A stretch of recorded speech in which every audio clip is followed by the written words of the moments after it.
I call to order the regular session of the Board of Commissioners of the City of Tarpon Springs on Tuesday, May 24th, 2022 at 6:30 p.m. Before we go into roll call, I'd like to make an announcement that Commissioner Carr will be 20 to 30 minutes late. Roll call, please. Mayor Vaticius, Here. Vice Mayor Lunt, Here. Commissioner Eisner, Here. Commissioner Kulyas. Here. I'd also like to announce this evening that filling in for our City Attorney, Mr. Trask, is Ms. Nancy Meyer, sitting to my right. This evening we'll have an invocation by Reverend Kurt Snare of St. Timothy's Lutheran Church. If we can all stand and then turn and pledge allegiance afterwards.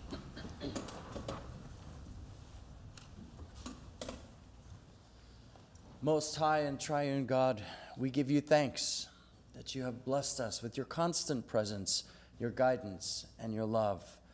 We pray that you would give us your wisdom as you have entrusted us to be stewards of this incredible city that we live in. Be with all who live and play and work and are thriving here. We just pray that you would guide our leaders that you have allowed to be here, to guide them with your wisdom, that they might do what is best in your sight for our city.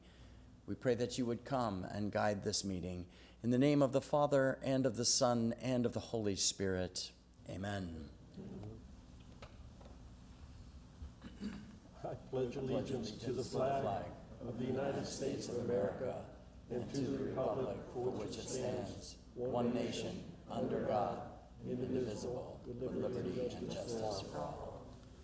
I think we're going to have to get our U.S. flag back in its place. Thank you, Reverend Snare. We're now going to go to public comments.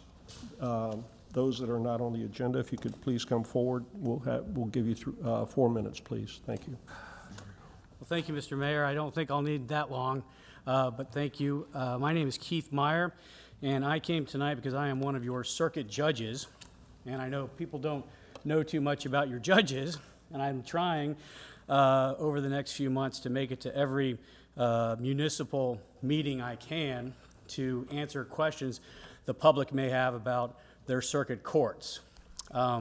Every 6 years, we are up for re-election, and oftentimes people don't know who we are or what we do, but everyone in this room is one of my constituents because my circuit is all of Pasco, all of Pinellas County. So I just wanted to make myself available if anybody had, and I can make it to the end of the meeting. And with all disclosure, I usually say I may get called home by my wife for dinner, but my wife is sitting up there representing you as your city attorney, and her law firm represents you all as well. So if I leave, it's purely to get home to the kids if it goes too long. But essentially, if you want to know anything about me, call 727-501-4654, and that'll make it to my cell phone, and I'll be happy to chat with you and let you know anything I can. I can't discuss pending litigation of any kind or get into hot-button political issues, but I can tell you about me and who I am. Again, Keith Meyer, and I've been serving as your circuit judge for the last 12 years, and the election that I speak of is on August 23rd. So thank you for having me, Mr. Mayor. Thank you. Thank you, commissioners, and thank you, Judge. I'm a local attorney, so I've not been in your circuit, in front of you yet, but eventually I might be. Yes, sir. Before I start, excuse me. I think when we gave grace today, we forgot or we omitted those elementary school children that were needlessly gunned down today in Texas. So, I think a mention of that should be had. But I'm here. I was asked to speak on behalf of Tarpon Youth Football. Tarpon Youth Football is attempting to grow its program and keep our children close to home. And that kind of ties in what happened in Texas is about nurturing our children.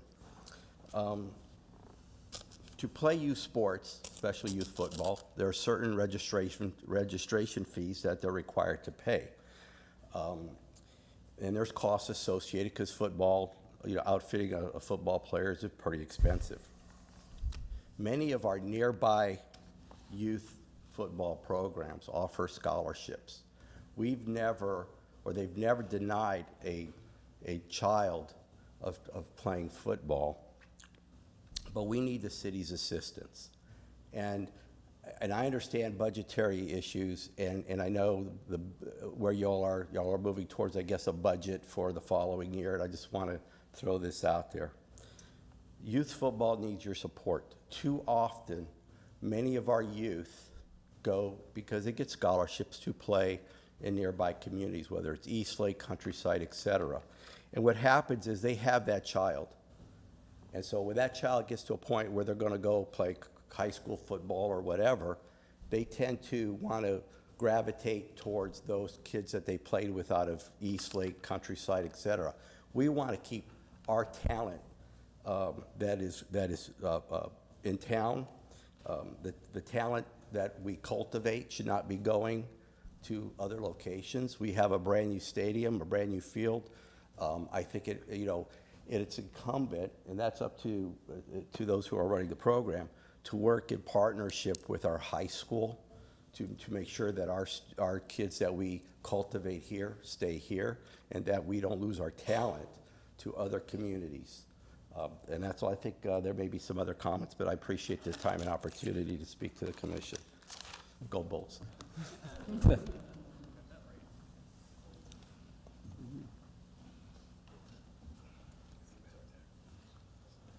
How y'all doing?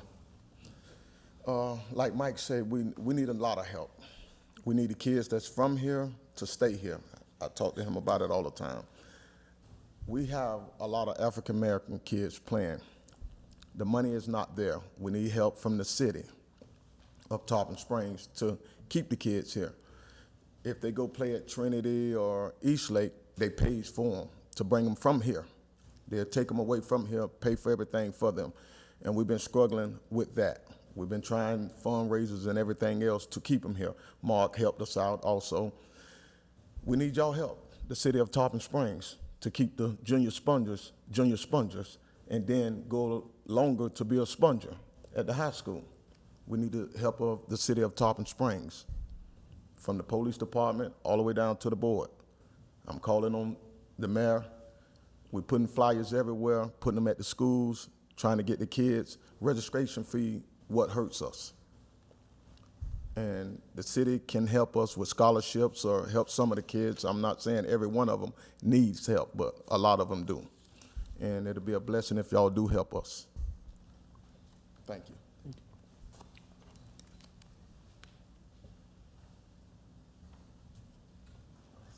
Hi, good evening. David Ballard Geddes Jr. I live at 802 Georgia Avenue in Palm Harbor. The 14th Amendment begins by saying, all persons born or naturalized. I feel a great deal of misinterpretation and ill definition surrounding these three words has occurred for decades. For example, the word person is defined as a corporation in Statute 373.019, Section 15, to include defining an artificial corporation as a person. For 50 years now, Roe versus Wade has been used to explain that which is being birthed in the 14th Amendment, yet the Constitution gives rise to maritime law in Article 3, Section 2. The Constitution makes reference to a ship of war in Article 1, Section 10. Now, you can birth a baby using Roe versus Wade. Unfortunately, the 14th Amendment is using maritime law. It births a ship. It's a nautical term, like docking a boat. The 14th Amendment births a corporate ship of war artificially. Next is the word naturalized. The word naturalized is written in the Constitution twice, the 14th Amendment, and again in Article 1, Section 8, stating to establish uniform rules of naturalization on the subject of bankruptcies. So as defined, the uniform bankrupting of our water supply is being used to establish maritime law, giving rise to and naturalize the birthing of a corporate ship of war, artificially birthing its jurisdiction as a corporate water jurisdiction not to exceed 10 miles square in Article 1, Section 8, Clause 17, and to directly tax the residents out of their liberty, property, and such claimed as bounty in Section 4 of the 14th Amendment as enumerated from Article 1, Section 2 of this Constitution, which further calls into question the use of the pronoun it in the 14th Amendment. The 14th Amendment will be held null and void based on the fact that you can't do law on pronouns. Thank you. Thank you, Mr. Geddes.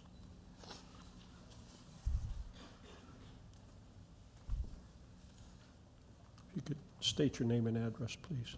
Stephen Thompson, 615 Haven Place, Tarpon Springs. Thank you. Police chief has listened to me twice on voicemail. City manager's listened to me twice. Sergeant Mathis has listened to me twice. A lieutenant that I don't know his name has listened to me twice. Tarpon Springs has a huge amount of illegally parked cars on sidewalks. Chapter 15 of the code says you're not supposed to block the sidewalk. It doesn't say you can block it by 6 inches or a foot. It says you're not supposed to block the sidewalk. I call many times about cars blocked, and I can go by there 6 and 8 times and they're still parked in the same spot 3 weeks later. Nobody, excuse me, Chief, I know a car wreck has more priority than an illegally parked car. Everybody knows that. Bank robbery, drug bust, whatever. But when I go by the same place weeks and weeks at a time and the same car is parked illegally, something's wrong. Thank you.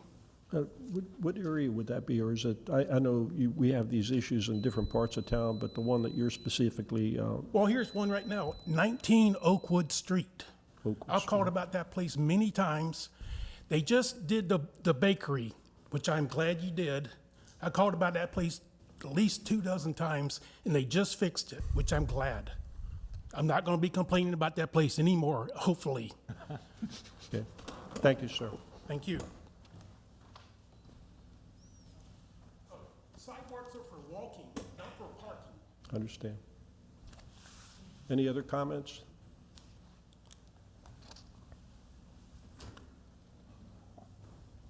I have one coming up.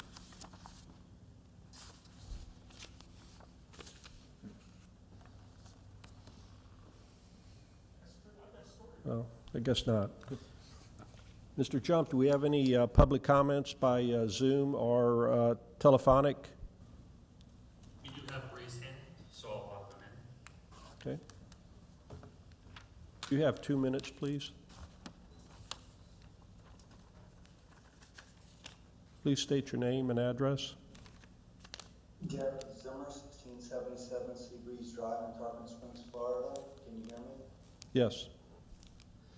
Okay, Mayor, City Commissioner, City Manager, and all those concerned. The following are my opinions, questions, and observations. What are the city and contractors going to do to resolve issues regarding the construction project on Seabreeze Drive in Tarpon Springs? This is where I live. First question I had was, is all the material that's being brought in compactable material as opposed to sand? And has anybody actually verified this? The reason for the question is that driving over the material in many locations, it does not seem to be compacted. My car sways in different directions at different times. It also goes up and down over the surfaces when I drive down the road. Now this is just on the surface portion, but if the material below the surface is not compacted and a highway roller comes in at a later date when they go to prior to paving the road, if it compacts, it will only compact to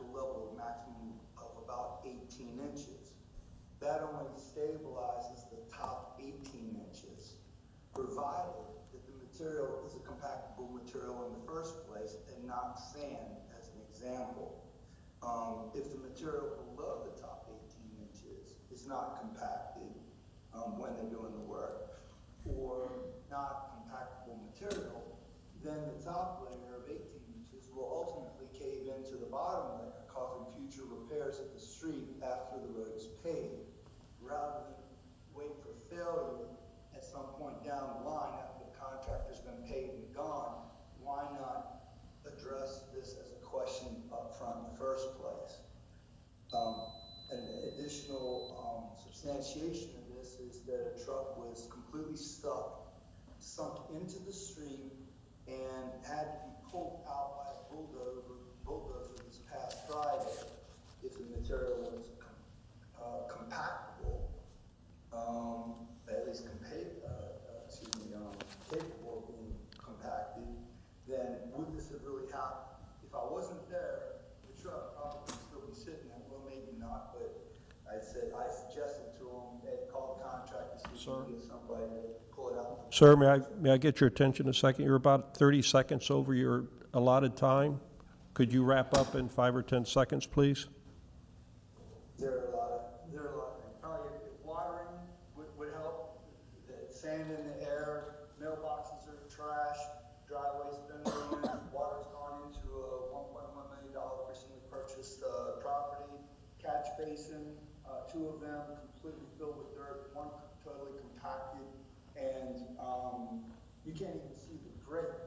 Pointed out to the contractor, no, this is okay. Okay. It's just so many problems, just a list of it, and immense frustration on my part. I didn't even cover everything. I understand.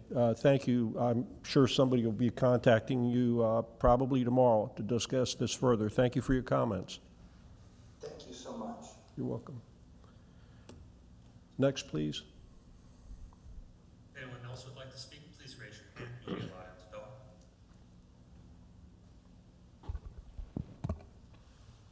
And we do not have any other raised hands at this time, sir. Okay, thank you. Ms. Jacobs, do we have any emails to be read into the record? Mayor, the only email that we have for this evening is for item number 11. Agenda item number 11. Thank you. Okay. We're going to go to presentations, and I've got 2 proclamations this evening. If we can get, let's see, Tarpon Springs Coast Guard Flotilla 11-9 to come forward, please. I'll meet you up front.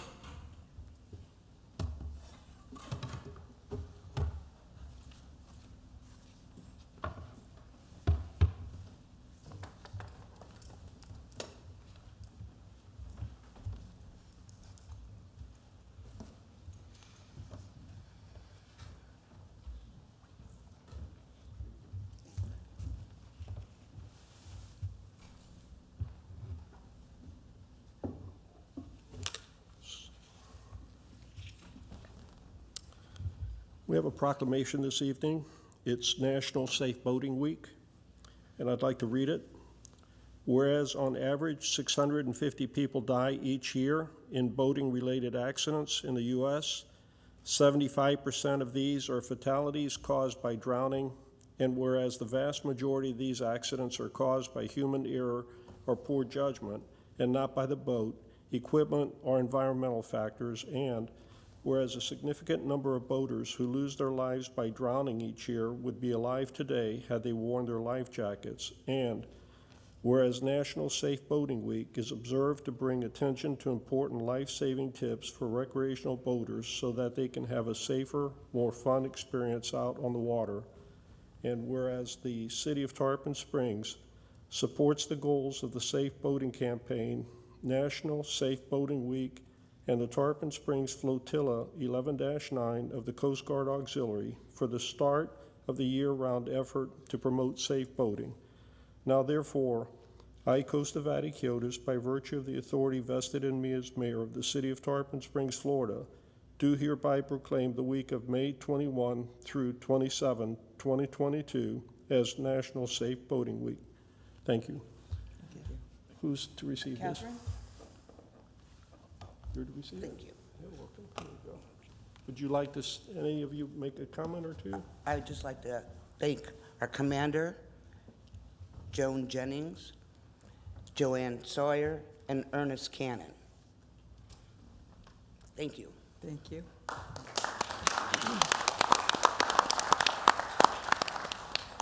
We've learned something else about Joan Jennings this evening. Besides being the chairperson of the Public Art Committee, she's also a commander of the Coast Guard Flotilla here in Tarpon Springs. In her spare time.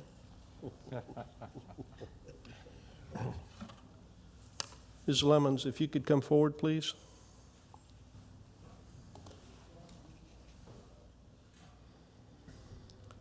We also have a proclamation. The month of May is Economic Development Month, which is very important to us here in Tarpon Springs. This is going to be a big year for many of us, especially with a comprehensive plan. We're going to be changing our philosophy a little bit, and I'm hoping everybody will learn more about that as the year progresses and the comp plan develops in that regard. So let me read this. Whereas the International Economic Development Council in May recognizes the economic development profession, and whereas the City of Tarpon Springs Economic Development promotes economic well-being and the quality of life for our community by creating, retaining, and expanding jobs that facilitate growth, enhance wealth, and provide a stable tax base, and whereas economic development is engaged in a wide variety of settings, including urban and local, state, county, and federal governments, public-private partnerships, chambers of commerce, universities, and a variety of other institutions, and whereas economic development attracts and retains businesses, develops a vibrant community, boosts tourism, and improves the services and quality of life in our city, and whereas the City of Tarpon Springs further commends Karen Lemons, Economic Development Director, for her hard work and dedication in promoting economic development projects and sustaining economic development activities in the city. Now therefore, I, Costa S. Vaticiotis, by virtue of the authority vested in me as Mayor of the City of Tarpon Springs, Florida, do hereby proclaim the month of May 2022 as Economic Development Month. There you go, Joan. Congratulations. Would you like to say a few words? Sure. I would just like to thank the mayor and the vice mayor and the board for all of their support. I really appreciate it, and we're looking forward to, as the mayor said, a very busy year. It's very rewarding working with our local businesses. We have so many creative and energetic and hardworking people who do so much for their own businesses, but many of them also give back to the city and the community in ways that people don't see. So I just want to thank all of our businesses for choosing to be in Tarpon Springs. And as always, we support and encourage everyone to shop local all the time. Thank you. Thank you.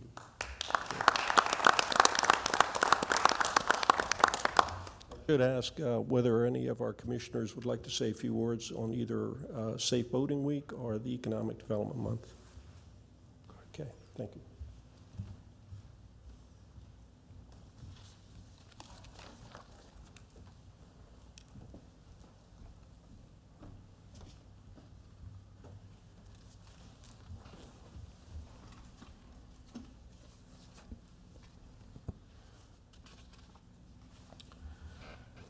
Okay, we're going to move on to the consent agenda. Item 1, attorney's fees, Trask Degenalt invoice, May 6, 2022. B. Johnson & Jackson PLLC invoice 9425. Number 2, authorize execution memorandum of understanding with the local community housing corporation. Number 3, authorize execution of extension to license agreement for Camp Gladiator. Item 4, approval of sustainability logo. Item 5, renew file 210158-C-JL odor control chemicals. Item 6, ratify increase for change order number 2 to bid 200167-B-JL Mango Street Stormwater Roadway Improvements. Item 7, renew file 210090-C-JL utilizing Sarasota County Contract 2020-435 manhole and structures rehabilitation. Item 8, award file number 220133-C-AS utilizing St. Johns County bid 21-05 countywide pipe and manhole lining services. Item 9, increase number 1, file number 180147-S-JJ, stormwater engineering continuing services contract. And item 10, approval to proceed with appraisal for Stamus property in the form of approving a MAI appraisal, to be specific for that. That's item 10. And this is with regard to the property on Eleanor Industrial Boulevard, otherwise known as our dredge spoil site. Do any commissioners wish to pull any of the items? Yes. Item 10. 10, okay. Yes, Commissioner Arce. I have 5, 6, 7, 8, 9, and 10. Okay. Vice Mayor Lunt, anything? You okay? Okay, all right. So let's go ahead and have public comments on items 1, 2, 3, 4. Are there any comments on those items?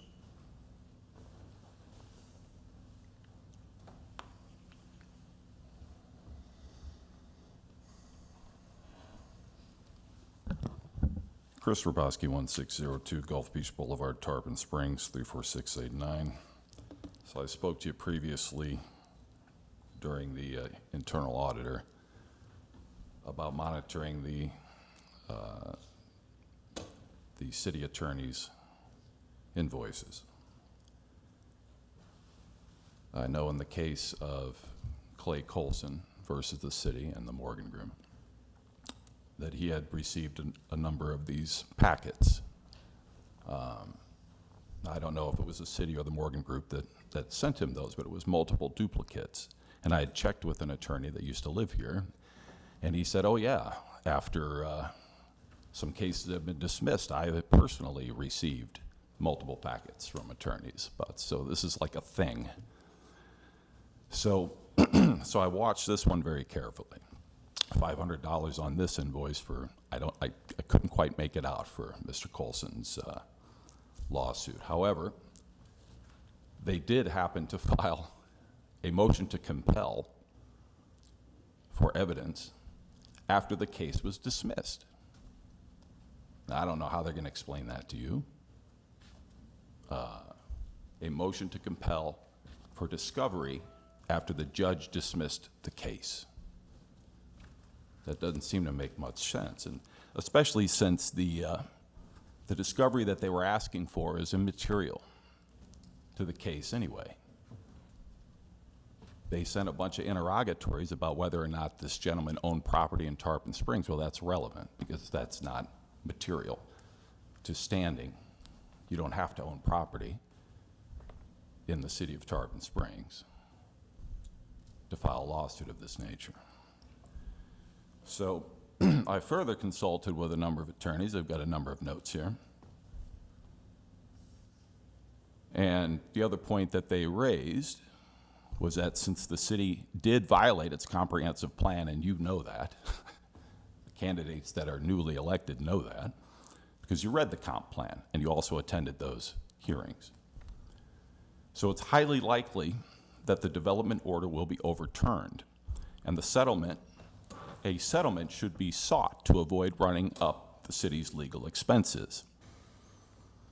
So I've asked around, and I don't know that anybody's talked to you guys about a possibility of a settlement, but you ought to look into it because it will save the city, you know, between $50,000 and $100,000 trying to defend a development order which was improperly approved by the previous commission. So I urge the council to speak with a different attorney with the city's best intentions at heart and get a second opinion. Because you know it was improperly Granted, they violated the comp plan, and they've already shown a willingness to run up the tab. So is this just another one of those attempts? I don't know. And I haven't looked into all the other cases. There are many cases that I haven't looked into. But this one I've been following very closely. Especially since I've been following it closely and spoken about it many times out here, I'm sort of stunned that a motion to compel would be filed after a case was dismissed. Stunning. Anyway, he's got 30 days to file an amended complaint, so we'll see what happens there. But this is something that absolutely has to be looked into. We can no longer just have this turning a blind eye. As was mentioned before, a culture. We can't have this culture where people think they can get away with things like that. Thank you. Thank you, Mr. Bobrowski. Any other comments, public comments, anyone here this evening?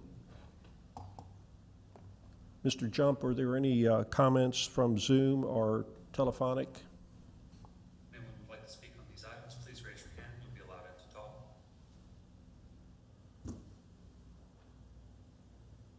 And we do not have any raised hands at this time, sir. Okay. I just want to double check with the commission. You don't have any comments on 1 through 4? No one? Okay. I'd like a motion to approve items 1 through 4. Motion to approve. Any roll call, please? Commissioner Kulyas? Yes. Commissioner Eisner? Yes. Commissioner Carr? Yes. Vice Mayor Lunt? Yes. Mayor Vaticius? Yes. Okay, let's move on to item 5. Mr. Commissioner Eisner, if you could pick that one up, please. It's renew file number 210158, odor control chemicals. Yes. What I was going to say is, first I wanted to compliment Commissioner Kulyas because I got to read his questions and answers, and as I said last time, it prompts other commissioners to ask questions, hence that's where I'm going. So on number 5, it says, you know, I have a question. We always seem to start at an upper limit, but we always seem to need more at the end. So I don't know why we always go out for a bid and it seems to change. So that would be one of my questions that I have. How do these things just seem to get out of control? Mr. LaCourse? Well, I don't see things as out of control on these things. They're not major things. You can't be a prognosticator exactly what it goes. We've got a process here. If we need additional to increase, we do the process. It's worked well for all the time we've done it. So again, I don't see an issue on this particular one. I don't know if, again, as I've said on these items before, we don't have staff here for consent ones unless we know ahead of time they're coming, but I think most of the ones are here, so I don't know if there's something on this particular item, but I don't see an issue with what you're saying.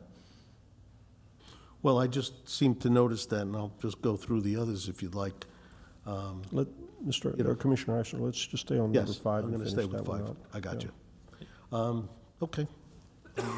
I don't know if that's the answer I'm going to get, but I've just noticed that on a number of bids, that the bid starts off, we give the approval for the bid, and then things change. And on this one was one of them that I just had concerns. Okay. Are there any other commission comments? I've just got a quick comment. I believe number 5 is a renewal, is my understanding. And then I could just share a couple items from what I've seen over the past 5 years is there's either you need more product than you weren't expecting it, or you want to renew or extend the current piggyback. And so this is piggybacking off the Manatee County agreement, which is, it gives staff a pretty nice, I'm sure you've talked to staff about this, but it gives them a nice opportunity to either go out to bid or look for alternatives through different contracts that are throughout the state. And so they'll leverage the best opportunity that's out there. So with this one being a renewal, I don't have any issues with this one. Okay. Are there any other comments from commissioners? This is the one that increased by 14%, is that correct? Yeah, that's the one that the staff said that they felt that that was a reasonable increase. I paid particular attention to this one because as city manager, I can tell you, odor control for the treatment plant was near and dear to my heart. And that was one of the areas that we had more complaints from that than anything else in the city. I think a city manager remembers, I know Chief Young remembers. And we tried everything. And so our treatment plant right now is as far as I'm concerned, is operating optimally. I've never understood the wisdom of putting a treatment plant, sewer treatment plant in the heart of our tourist district, but we did it anyway. I guess land was cheap back then. But I felt 14% increase was reasonable, given everything else I've seen as far as increases. And I think there's also a cost and expense in going out to bid and seeing what comes back. And I'm not sure that we would have missed the opportunity on this, but in any case, I'm okay with it, as long as our treatment plant does not get odoriferous, I guess. So are there no other comments? I'd like to go to public comments on this item. Are there any public comments? Mr. Geddes? Last year, I was reading, David Ballard Geddes Jr., I live at 802 Georgia Avenue, Palm Harbor. Last year, I was reading Senate Bill 64. I had controversy with the bill. In that bill was a statute that was referenced, Statute 381.0065. And in that statute, it mentioned a waterless incinerating toilet. Now, with that concept in mind, why hasn't the Senate deployed a pilot program whereas we have a waterless incinerating toilet? This would conserve water usage, and it would reduce the nitrate load within our, gray water system, so to speak. I think as we move forward in the future, toilets as we use them today, defecating in the water supply as we do currently, will be something of the past. We should move into this waterless incinerating toilet as referenced in the statute as quickly as possible to conserve the water supply as necessary. And I appreciate your time again. Thank you. Thank you. Are there any other public comments? Mr. Jump, are there any comments by Zoom or telephonically? Anyone would like to speak on this item, please raise your hand. You'll be allowed to talk.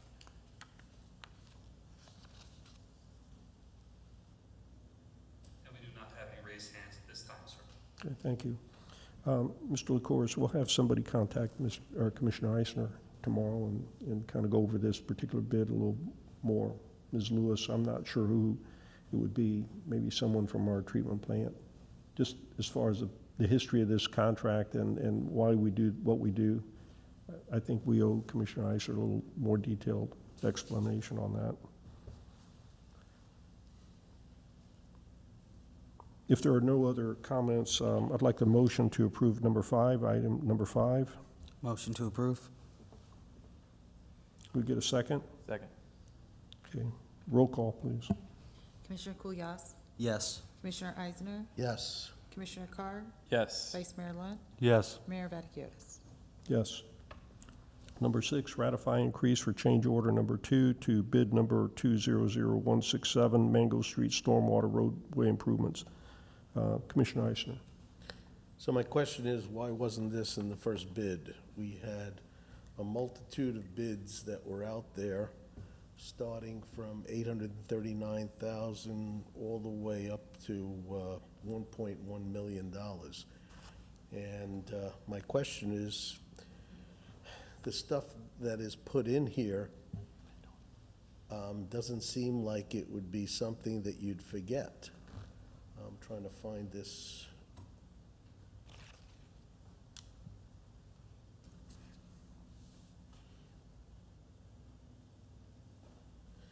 Additional concrete for sidewalks and ADA ramps. Did we not consider ADA ramps? Is my question. I mean, I don't understand how that crosswalk markings. Bob, you want to come forward? These things all should have been in the original contract. Good evening, Bob Robertson, Project Administration Department Director. Commissioner, these things are in the original contract. This is just an opportunity we saw to add some additional ADA ramps, to make things a little bit safer, to add some additional sidewalks, and also to match up a profile of a roadway street that was, due to the timing, was supposed to be connected. They had to connect to the old road. So when we put the new road in, we needed to connect Mango Circle, and now where Eagle Ridge is built. So we took the opportunity to get this done under this contract. So I understand what you're saying, but when I look at this, and I'm fairly new, but I do know contracts and I do know bidding, and to me, it gives me the optics that we took the lowest bid, and then after we took the lowest bid, we're putting in all of these extras, and when you add the extras to about $912,000, which it is, it brings us in the bid department pretty close to the second or third highest bid. So did that second or third highest bid include these things, or were they bidding on the original? So this is what makes me just think outside the box and saying, why wasn't this all a inclusive bid to start? I mean, like, it just, I don't have an answer. So the answer is it wasn't included in any of the bids or the original process. So if we had hired the next highest bidder, we would have needed to add this work to that contract as well. Are we sure on that? Is that, Yes, sir. It wasn't included in the original part. So all the other bids were without these particular things? Correct. Okay. My only comment that in the future that I would like to see, ADA-ready entrances and exits on sidewalks, that should definitely be in all of our contracts. It just seems like it was an oversight. I would say that they were included in this contract. What I mentioned before is that we saw an opportunity to add more to make it a safer project. Okay. Okay, I have no. Thank you. Yeah. Are there any other commission comments? Let's go to public comment. Any public comments? Anyone here present? Please come forward, please, sir. This is on the item concerning the roadway improvements. Yes.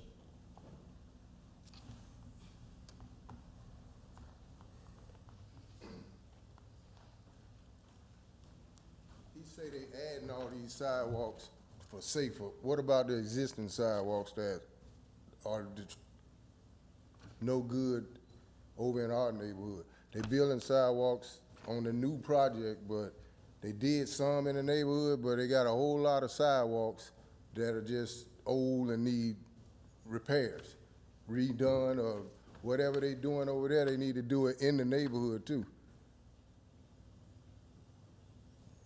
They spending a lot of money on sidewalks, but they ain't repairing the ones that need repaired. Do they have a project to repair the ones that are cracked up? Actually, we do. It's a different pot of money, and we'll be talking about sidewalk repairs during the budget, which will be a little later this year.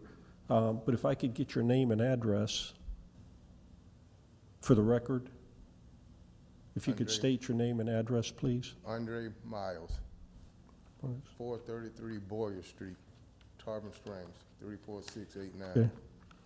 Okay. Somebody will be contacting you, Commissioner or City Manager LaCourse, to discuss this further and maybe point out some of those sidewalks that you're mentioning. Are there any other public comments?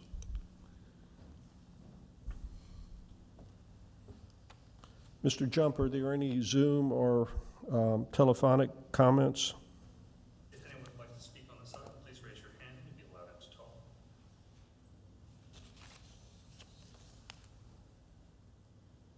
And we do not have any raised hands at this time, sir. Thank you. Okay. Are there any other commissioner comments concerning this matter? May I have a motion to approve item 6, ratify increase of change order number 2 to bid 200167-B-JL Mango Street Stormwater Road. So moved. Okay. Second. Thank you. Roll call, please. Commissioner Kulyas? Yes. Commissioner Eisner? Yes. Commissioner Carr? Yes. Vice Mayor Lunt? Yes. Mayor Vaticius? Yes. Okay, let's move on to item 7, renew file 210090, utilizing Sarasota County contract manhole and structures rehabilitation method. Commissioner Eisner. This is another bid that I was having concerns with. I saw that we had done 20 of these rehabilitations. My question was, of course, how many more do we have to do? How long will they last? And I was glad that Commissioner Kulyas asked very similar questions, got some answers. But one of the things that I asked was, we're going from 150,000 to 230,000 on this particular bid. I looked at the rental equipment and it's exorbitant. Do we have any control over how much we're spending on these rental equipment to bypass these sewers when they're getting done? Paul, you wanna address? And again, probably both items, 7 and 8, if we can talk about, they're both on manholes and that sort of thing. So Exactly, yes. We might want to talk about 7 and 8 together so we can move the process along. Good evening, Paul Smith, Public Services Director. Regarding this item, I first want to clarify, this is not a bid we're asking you to award. This is an authorization based on someone else's bid. So what you have in there are unit prices that are achieved with like a volume sort of discount. It's a large organization, county, and so we're taking advantage of that lower unit pricing. So what you're seeing increasing is our request for authorization. And what that means is simply an upper limit on the spending for the period of time. So we try to make our best estimate come in the first time with our request for authorization. If we don't need any more to complete additional work, we won't come back and ask for more, but there are times where we have the opportunity to do more projects, so we'll come and ask for additional authorization. Not changing the unit pricing or anything like that, it's simply the volume of work we're requesting to complete is increasing. So that's a description of that item. It also applies to that previous item you were discussing with the odor control. Regarding rental of equipment, these are bids that are awarded by other entities. They have all kinds of line items in them. We can select from those line items based on that guaranteed pricing, only as we need to use. We have a fleet of pumping equipment. We would only utilize those sorts of things in rare cases that we couldn't accommodate it on our own, or if for some reason it's more advantageous to the city to have it as all one project. But yes, to answer your question, we do have the ability to provide our own equipment in these situations. Well, do we have any bypass equipment when we're doing this work? Yes, we do. Because that seemed to be, as I was looking through it, some of the prices were $2,500 a day, $3,500 a day, and that adds up so quickly to this. You know, it's not my money, but it's my taxpayers' money, it's the residents' money. So I was just trying to see how we could possibly be a little smarter. I'm not saying that you're not, because we've spoken, and I appreciate what you do. I just was looking at how long this thing lasts. There was one question I had in there. You know, there was, if it starts to leak after we do this polyurethane, how do you know? Who knows? Does somebody go in and check these periodically? I mean, you know, we could be paying $6,500 to treat this sewer, and believe me, I'm all for it. I like that idea, but what happens, how long does it hold, and what do we go back to check it, is my questions. Are we getting our bang for our buck is the question, or should we be just pulling it out and bearing the cost, which I know is exorbitant? So that's the question. Yes, we do follow up with our inspections and verify that everything is still holding the water back as it's supposed to. I have an actual sample of the product with me. I can pass it on down when I'm done here so you can get a sense, but it's a polyurethane type thing. When it gets a good stick, it's pretty indestructible, can last up to 50 years. Okay. Well, that was pretty much my questions. Because I just see it's a lot of money. I mean, I happen to know how much all these polyurethane tees are, the couplers and all of that stuff. I mean, it's out of my venue when it's the 10-inch couplers and whatnot, but these things just seem to be exorbitantly priced.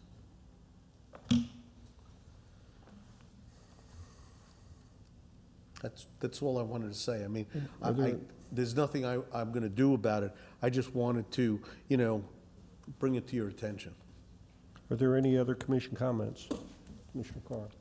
Mr. Smith, what's the cost if you had to rebuild a manhole? What does that go up to potentially? Yeah, that was part of our response, and it can range from $20,000 to $50,000 a manhole to do, whereas doing this treatment process, depending on the manhole, is somewhere in the $4,000 range. So although it's expensive, it's much, much less expensive and disruptive to do it this way than to dig everything up. And then you've got all the same bypass costs and all that, except for probably a longer period, much longer period of time. Right. Thank you for clarifying that. Any other commission comments?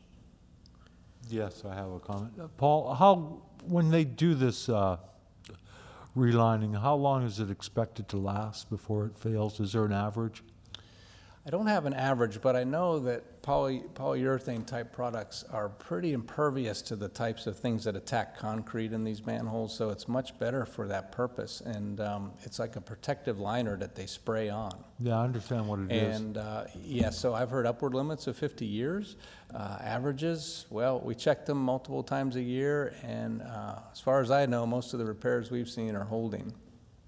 Okay, so we haven't had any fail so far? Well, I can't say we haven't had any, but I certainly haven't heard about many, if any at all.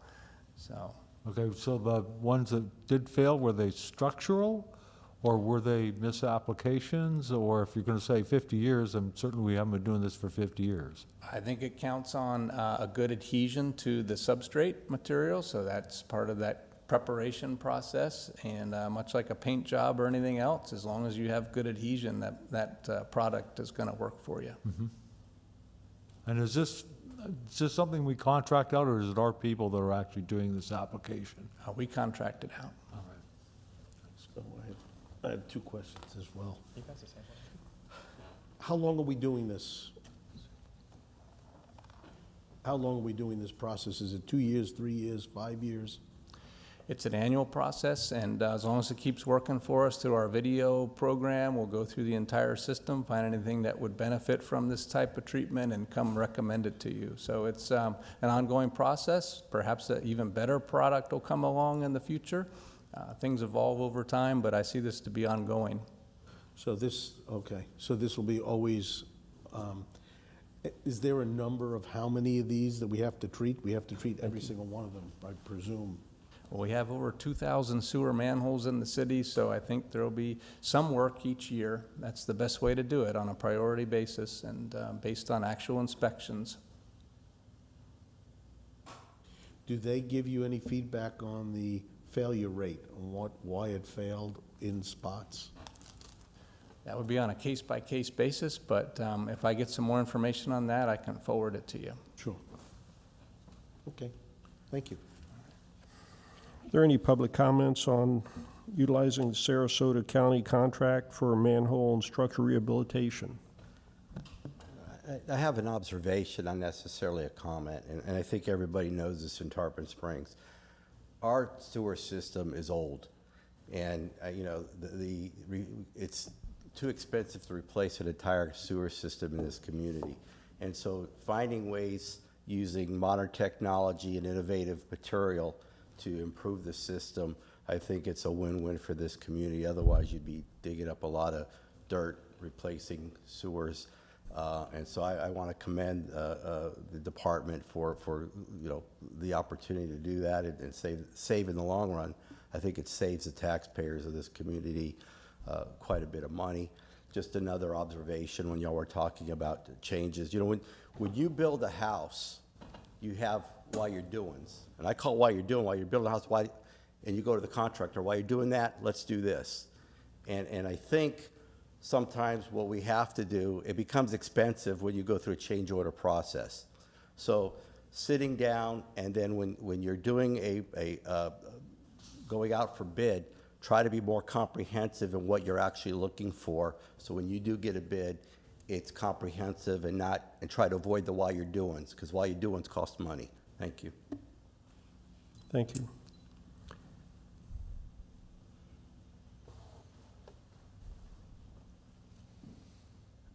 Anita Prost, 901 Bayshore Drive. Our city sewer is very old. It was done by the elderly Mr. Giuliani many, many years ago.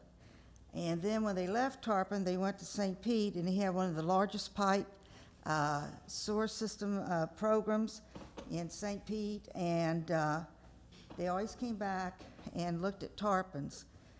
And the pipes, most of the pipes, I believe, have been replaced, but ours is so old, and we've taken such good care of it in the city, even with the older pipes, and we've gone and replaced so many from the 60s. I can remember how many were replaced, and that's why we have the treatment plant across the street. I think our mayor may have forgotten this, but we couldn't put it anyplace else because you couldn't reverse all the pipes in Tarpon. It would have been so expensive it would never been paid for. And that's why the city chose to get the property from the school board in the football field to put our treatment plant, because of the cost of reversing, which they said would not work in many areas. But this has been since the Giuliani time in Tarpon Springs, and he started laying all the sewer lines, the clay lines, for many, many years. So if you go back in the history, you'll know how old they are. Okay, thank you. Are there any other public comments? Mr. Jump, are there any Zoom or telephonic comments concerning this matter? If anyone would like to speak on this item, please raise your hand and you'll be allowed to talk.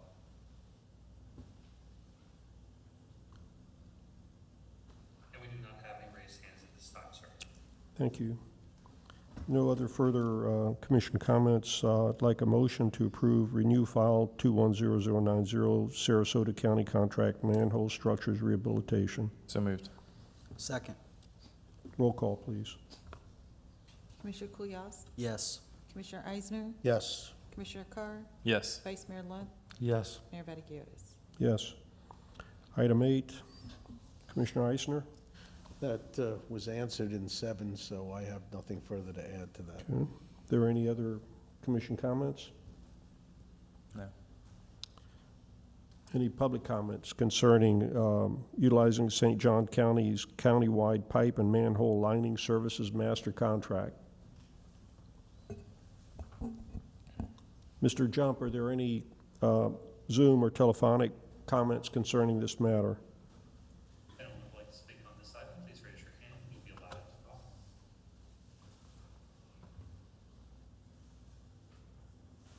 And we do not have any raised hands at this time, sir. Thank you.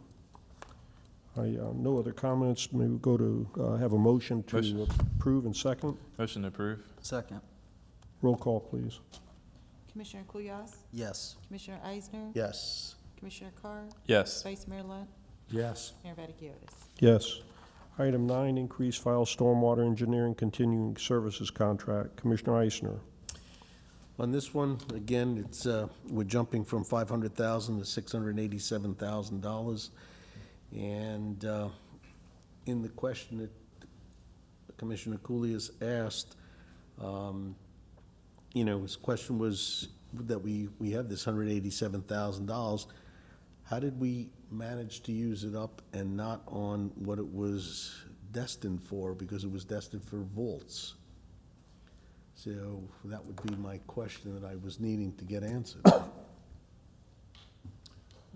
Mr. LaCourse, could you address that, Have please? Bob come up and address. Bob Robertson, Project Administration Department Director. Commissioner, the money is actually, it is being used for the vault project, and that's the reason why we exceeded our will exceed our $500,000 annual allotment, because the design of that project is a $307,000 project. Normally, $500,000 a year is plenty for our stormwater engineering services, but in this case, we had one big project that ate all that up, so that's why we're here asking for an increase. Well, the question was that the $187,000 was to be divided over the next 5 years, And the response is that we consumed that in a year. So I was answering your question there, so now responding to Commissioner Right. Kulias's question in writing there.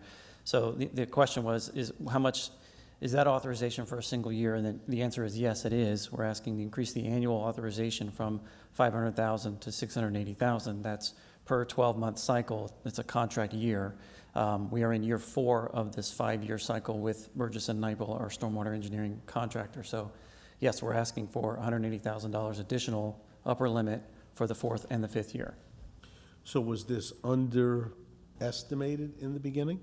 Well, we do our best to estimate the need, what we're going to need for our consulting services. $500,000 has been plenty. Like I said, we haven't gotten to that much in the first 3 years. So, you know, we've made our best use of that money that was allotted to us. It just happened that we had one big project that ate all of it up in 1 year. So why, again, I'm fairly new, but I'm asking just questions and my question is, it seems like everything that the Board of Commissioners prior to us agrees to comes before the Board of Commissioners again to add on always something additional. So I can understand that perception, Commissioner, but, Yeah. you know, we only come to you when we need increases. When there's money saved, it gets rolled back into other projects, and we don't need to come to you for those approvals, so that's. I'm happy to have you come before us and say that you've Sure. underspent by $187,000 too. Happy to do it. I want to make sure that when we're putting these bids out, that they're accurate bids. I understand things, cost overruns. I've been a contractor all my life, and I understand that. But I just wanted to make sure that my question really is, who's monitoring this? And if you say to me that you're monitoring it and it's a legitimate cost, I'm good with it. There's lots of eyes on these, Commissioner. Yes, sir. We do monitor these very closely. Well, my eyes are new on it, and that's why I'm asking the question. Understood. Thank you. I have nothing more to add to Are that. there any other commissioner comments? I just want to say something, Mayor. Bob, originally the pole vault project was supposed to be scheduled for 2028, and we were able to get the grant money where it got bumped up to potentially this year or next year, correct? That's correct. So the extra consulting needed for that project was the reason why being used up, those consulting fees, the additional increase was requested? Advancing, yes, sir, advancing it into this year. That's correct. Thank you, sir. Any other commissioner comments? Any public comments concerning item 9, increased stormwater engineering continuing services contract? Any public comments? Anybody here? I don't see any. Mr. Jump, are there any Zoom or telephonic comments concerning this matter? Anyone would like to speak on this item, please raise your hand and we'll let you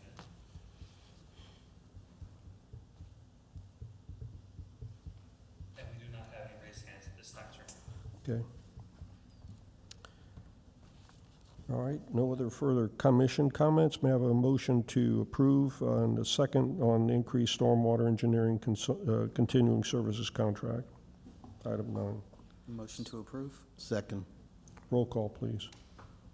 Commissioner Kulyas? Yes. Commissioner Eisner? Yes. Commissioner Carr? Yes. Vice Mayor Lunt? Yes. Mayor Vaticius? Yes, we're past the 7:30 hour, but I'm going to exercise a little latitude and finish up our consent agenda. Approval to item 10, approval to proceed with appraisal for Stammes property.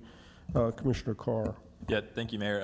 I'm happy to support this one. I just wanted to know from staff if there's any other properties we're evaluating for the dredge spoil site. I mean, I'm assuming that's what this is about, is the lock and a dredge spoil site. And then secondly, is there a certain amount of acres that you're looking for? I think this one's 14. Have you truly evaluated all of it? What other options are out there so the board can make an educated decision on it? Yes, we have. We did that for this process where we got this land. This is absolutely by far, without a doubt, the best site to do. Now, we'll have to go in and find a site that is not as good, but this fits our bill, and that's why it's one of the priorities of the properties that we told you we were going to be looking at coming up for a time. This is why this was kind of the priority one. Because if the Stammes didn't give this property for this dredge, I think we'd had serious problems in even carrying it out because of the unavailable of any matching property with the characteristics and the flow to the river and everything that this one has. This one's ideal. Every place else will be a challenge and stuff. And obviously, that's why this is of the importance and why we're trying to deal with this one first as we deal with the other property and do it because it's importance to the future. Is there a certain amount of acres that we need? Do you know, is there a certain amount of acres that we need, or just happens to be 14? Is that what it is? You want me to answer? Yeah. We met with the Stammes family. We were leasing 8 acres. That's probably what we need. And one of the reasons of the MAI appraisal is to get a per acre cost for this property. Got it. And then they need to figure out what their future plans are. They've got some plans themselves, and they'd like to see how much of any remnant of that property they might need for executing their plans. So they're working with us cooperatively, and they recognize the importance of this property. So they wouldn't be able to kind of move forward with their plans unless they've got that cost per acreage. That would also give them the ability to look at other locations as well, and perhaps sell us the entire 14 acres as well. So, Okay. Yeah. Yeah, I mean, city manager, I would like to talk a little bit more about this. And I mean, I would like to understand North Anclote Park too, a little bit more, and why that can't be used. I know it's a preserve for the most part, but maybe it's too far up the river, I don't know. But something I would like to vet out a little bit further and see if there's anything else also, once this comes back, to make sure we've vetted all the opportunities there. Thank you. Okay. Are there any other commission comments on this? Yeah, I have just a question that wasn't clear in my mind. We certainly pay a certain amount a month for lease charges on this property that are actually subsidized by the state, is that correct? A grant we got, yes. The grant, is that due to run out, or? It's pretty, Bob, where are we on that? To answer the question, we've spent $373,000 and counting of the grant fund. The grant is up to $676,000. Okay, so it's still got some Yeah. length to it. We're probably going to need it, unfortunately. Yeah, I agree. Very unfortunately. Have we actually taken, there is a property to the southwest of this, I believe, which has, excuse me, similar characteristics. Have we investigated that at all? I'm not aware of a property to the southwest. It's really close. If you look on the plat, it's actually somewhat adjacent south and to the west of it. I'm glad to take this offline and point it out. You mean, Yeah. Okay. Commissioner Eisner, Yes, I'm fully in agreement as well that we need this property. My only question, since I didn't have the liberty to ask this because I wasn't on the board, how was this decision made in the first place to lease all these years and not buy it per se? Was it, I don't have an idea of why When we did it the first time, Mr. Stammes made it very clear that it was not for sale. Again, they've had plans for it and stuff, so at that time, he made clear it wasn't for sale. He'd be glad to lease it to us, but he wouldn't consider it at that time. This case, he's come around and again, there may be several things going on where he could do what he plans to do on a portion of it or that, but he was not receptive when this began, however many years ago. It's been going on so long. 2017. We sat in the meeting and he said it's not for sale, and he told me face to face that it wasn't for sale, but he'd be glad to lease it and hold off on his plans until because he recognized the importance of the project to the river and to everything else. So he agreed to withhold whatever he was planning on doing until we got done. I'm not sure he thought we were going to be going all this time, but he's very cooperative. Even the last meeting we had a week or so ago, he's very cooperative, because we may need an extension again to it. What we've leased, we may need another extension for him, and he's receptive because, again, he knows the value of this to the river, and so. So why did we lease it? He wouldn't sell it. Why did we lease it? If he wasn't willing to sell it, that's my question. Why did he lease it? Why are we in a lease for 5 years at an exorbitant amount of money? Because we've used close to $500,000 or $300,000. Well, if you didn't, you probably wouldn't have a dredge coming up.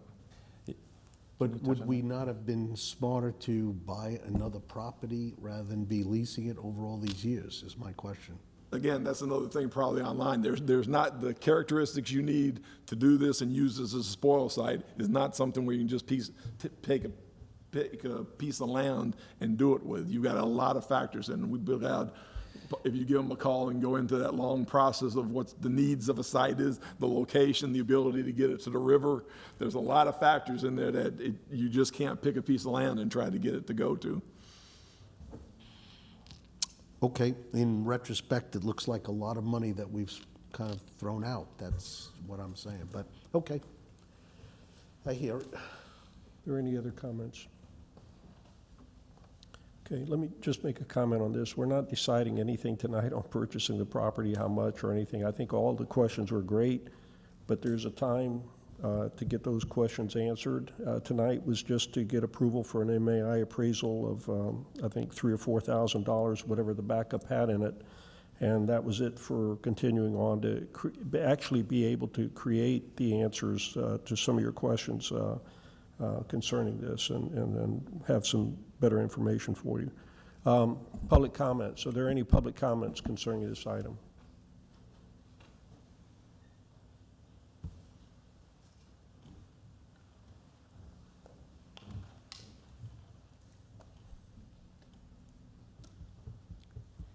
Joan Jennings, 2204 Pine Drive, Tarpon Springs.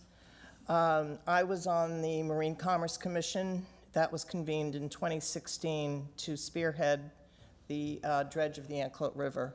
That's how I got to know Mr. Robertson. There were extensive studies at the time as to the appropriateness of a spoil site. And as City Manager LaCouris indicated, there are very specific requirements and needs which were taken into consideration. I know that a lot of properties were looked at by the chair, Pandeli Clanaris, and the city manager, and this particular property was decided to be optimal for the project. And as explained, it was not available for sale. The committee did recommend purchase, but that was not possible. So in order to secure the property for the dredge, which took extraordinarily longer than anyone anticipated, I know money that was earmarked for the dredge was diverted when Hurricane Michael hit the Panhandle. So there's been a lot of things that have contributed to the extensive time this has been taking. And it is critical, and the property's critical. Thank you. Thank you. Are there any other public comments? Mr. Jump, are there any comments on Zoom or telephonically concerning this item? Anyone who would like to speak on this item, please raise your hand. You'll be allowed to talk.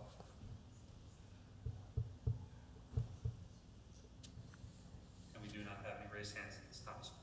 Okay. I just wanted to add, there's a lot of history to this particular site. This is the site that we used 25 years ago when we had the dredge. There was a lot of effort that went into selecting that site, that location. There are some characteristics, not just getting the water there, but getting it out. That's a hard requirement concerning DEP, so there's a challenge to find something else that would satisfy these same characteristics on this property. For the sake of time, I'd suggest to all of you to contact Mr. Robertson there, and I think he'll give you the background. Ms. Jennings is historically familiar with all of this as well. No other comments. May I have a motion to approve item 10? Motion to approve. I'll second. Thank you. Roll call, please. Commissioner Kulyas? Yes. Commissioner Eisner? Yes. Commissioner Carr? Yes. Vice Mayor Lunt? Yes. Mayor Vaticius? Yes. We're going to move from the consent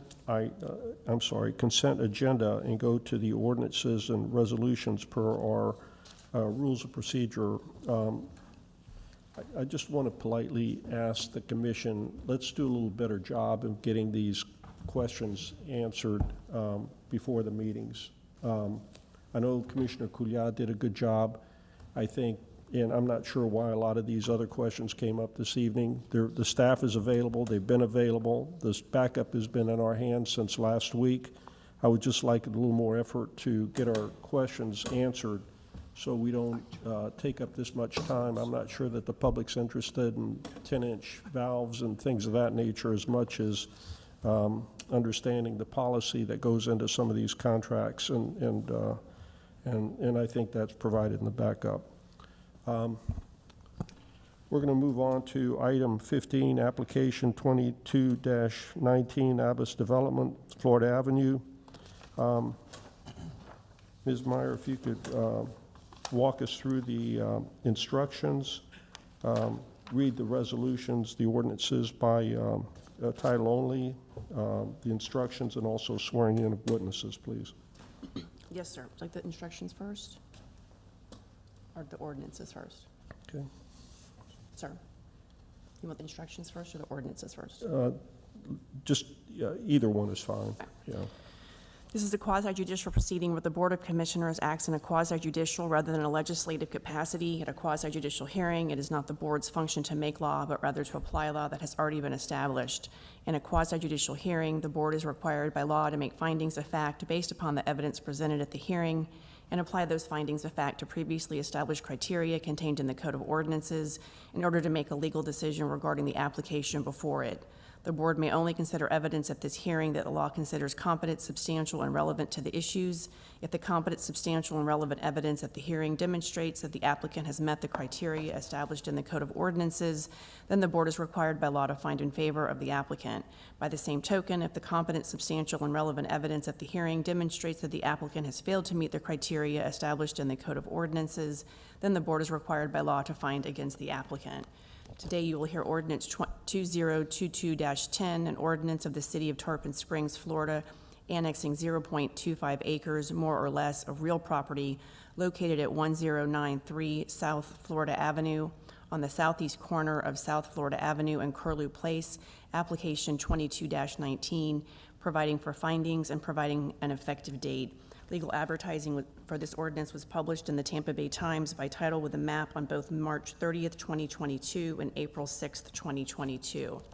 We also have Ordinance 2022-08, an ordinance of the City of Tarpon Springs, Florida, amending the future land use map for 0.25 acres, more or less, of real property located at 1093 South Florida Avenue on the southeast corner of South Florida Avenue and Curlew Place from Pinellas County Land Use Designation RS, Residential Suburban, to the City of Tarpon Springs Land Use Designation RS, Residential Suburban, application 22-19, providing for findings and providing an effective date. Legal advertising was published in the Tampa Bay Times by title with a map on both March 30th, 2022 and April 6th, 2022. Lastly, Ordinance 2022-09, an ordinance of the City of Tarpon Springs, Florida, amending the official zoning atlas of the City of Tarpon Springs for 0.25 acres, more or less, of real property located at 1093 South Florida Avenue on the southeast corner of South Florida Avenue and Curlew Place from Pinellas County zoning designation R3, single-family residential, to City of Tarpon Springs zoning designation R100, single-family residential, application 22-19, provided for findings and providing an effective date. Legal advertising was published in the Tampa Bay Times by title with a map on both March 30th, 2022 and April 6th, 2022. Anyone who plans to testify today, can they please rise and raise their right hand?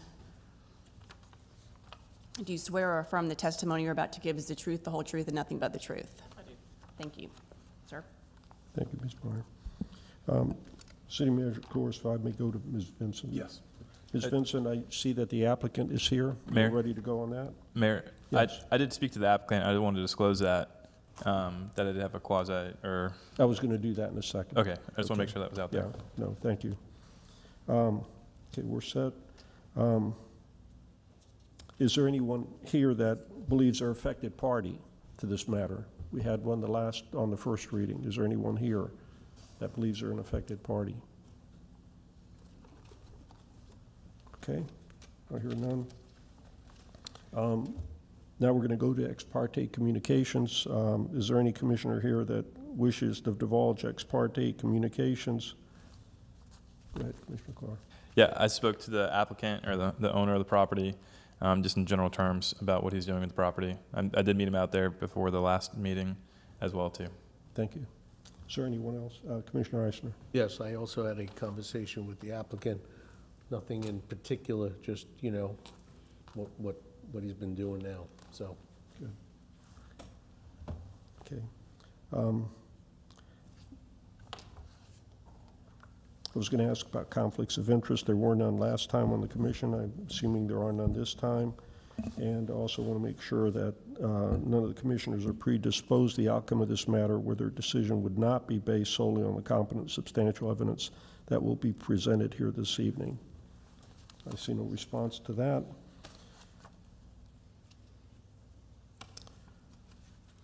Ms. Vincent, if you could give us our staff report, please. Thank you.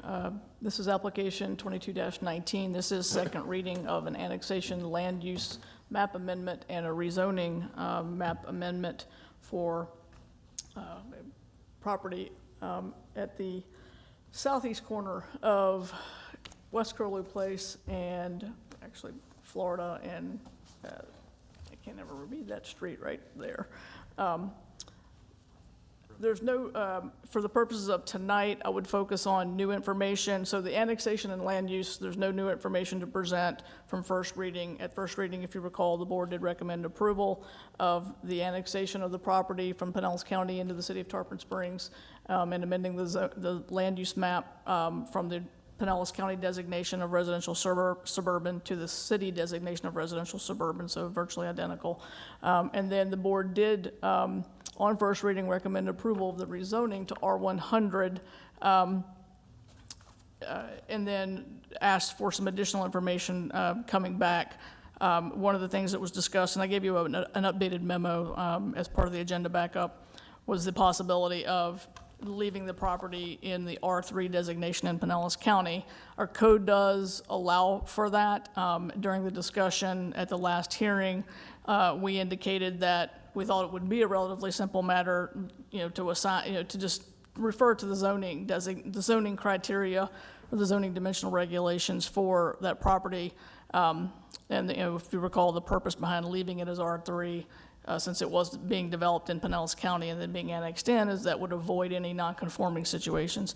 After reviewing the code again and speaking with Attorney Trask, that property, if you take that approach, would not only would it be subject to the zoning dimensional regulations, but it would be subject to the entirety of the Pinellas County Land Development Code. So that becomes a little more problematic as a long-term solution. So the staff recommendation based on that at this point then is to go ahead and approve the property, the zoning designation as well to R100, and then if the property owner is amenable, we can work on a very specific plan development designation specific to that property that would remove the nonconformities in the future. At a minimum, that's a 3 or 4 month, procedure, so I don't want to hold up the applicant any longer. You also have a letter of request from the applicant that was provided to you, and I believe as was posted as well into the agenda backup, requesting the R100 designation and acknowledging the fact that it would be non-conforming. So with that, I don't have any other new additional information to enter into the record, and I would recommend approval of the annexation, the land use, and the R100 zoning designation. Thank you. Do any commissioners have questions for Ms. Vincent? Yeah, I do. Vice Mayor Lund. So you're thinking about making a special designation just for this singular piece of property that's going to take 4 to 4.5 months to accomplish? It's a process. So even to do that, it's basically you are changing the zoning again. So to do that is in a plan development process, you have to do a preliminary plan development, 2 readings of an ordinance, has to go to Planning and Zoning Board, and then you have to do a final plan development. So that's a resolution. So yes, to go through the steps and do the advertising and everything, yes, you're looking at 3 to 4 months to be able to do that realistically. I think, Vice Mayor Lund, if I'm understanding your question, you're not proposing to do that now for this parcel? No, sir. I'm proposing that we go ahead and amend the land use, the zoning to R100, and then we can work with the applicant in the future to, if he's amenable to that and wants to go forward with that, to rezone it in the future to RPD. Thank you. Are there any other questions? Mr. Abbas, do you have any cross-examination of Ms. Vincent's? Okay. Mr. Abbas, if you'd like to come up and make your presentation, or if you've got anything new to add, you don't have to. Okay. Does any commissioner have any questions for Mr. Abbas?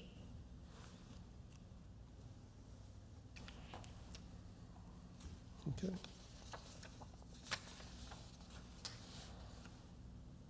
Okay, let's go to public comments. Ms. Vincent, you don't have anything further to ask of Mr. Abbas. Okay, let's go to public comments. Mr. Kuskudis. Yes, Mike Kuskudis, 623 East Tarpon Avenue. I sit as Vice Chairman of the Planning and Zoning.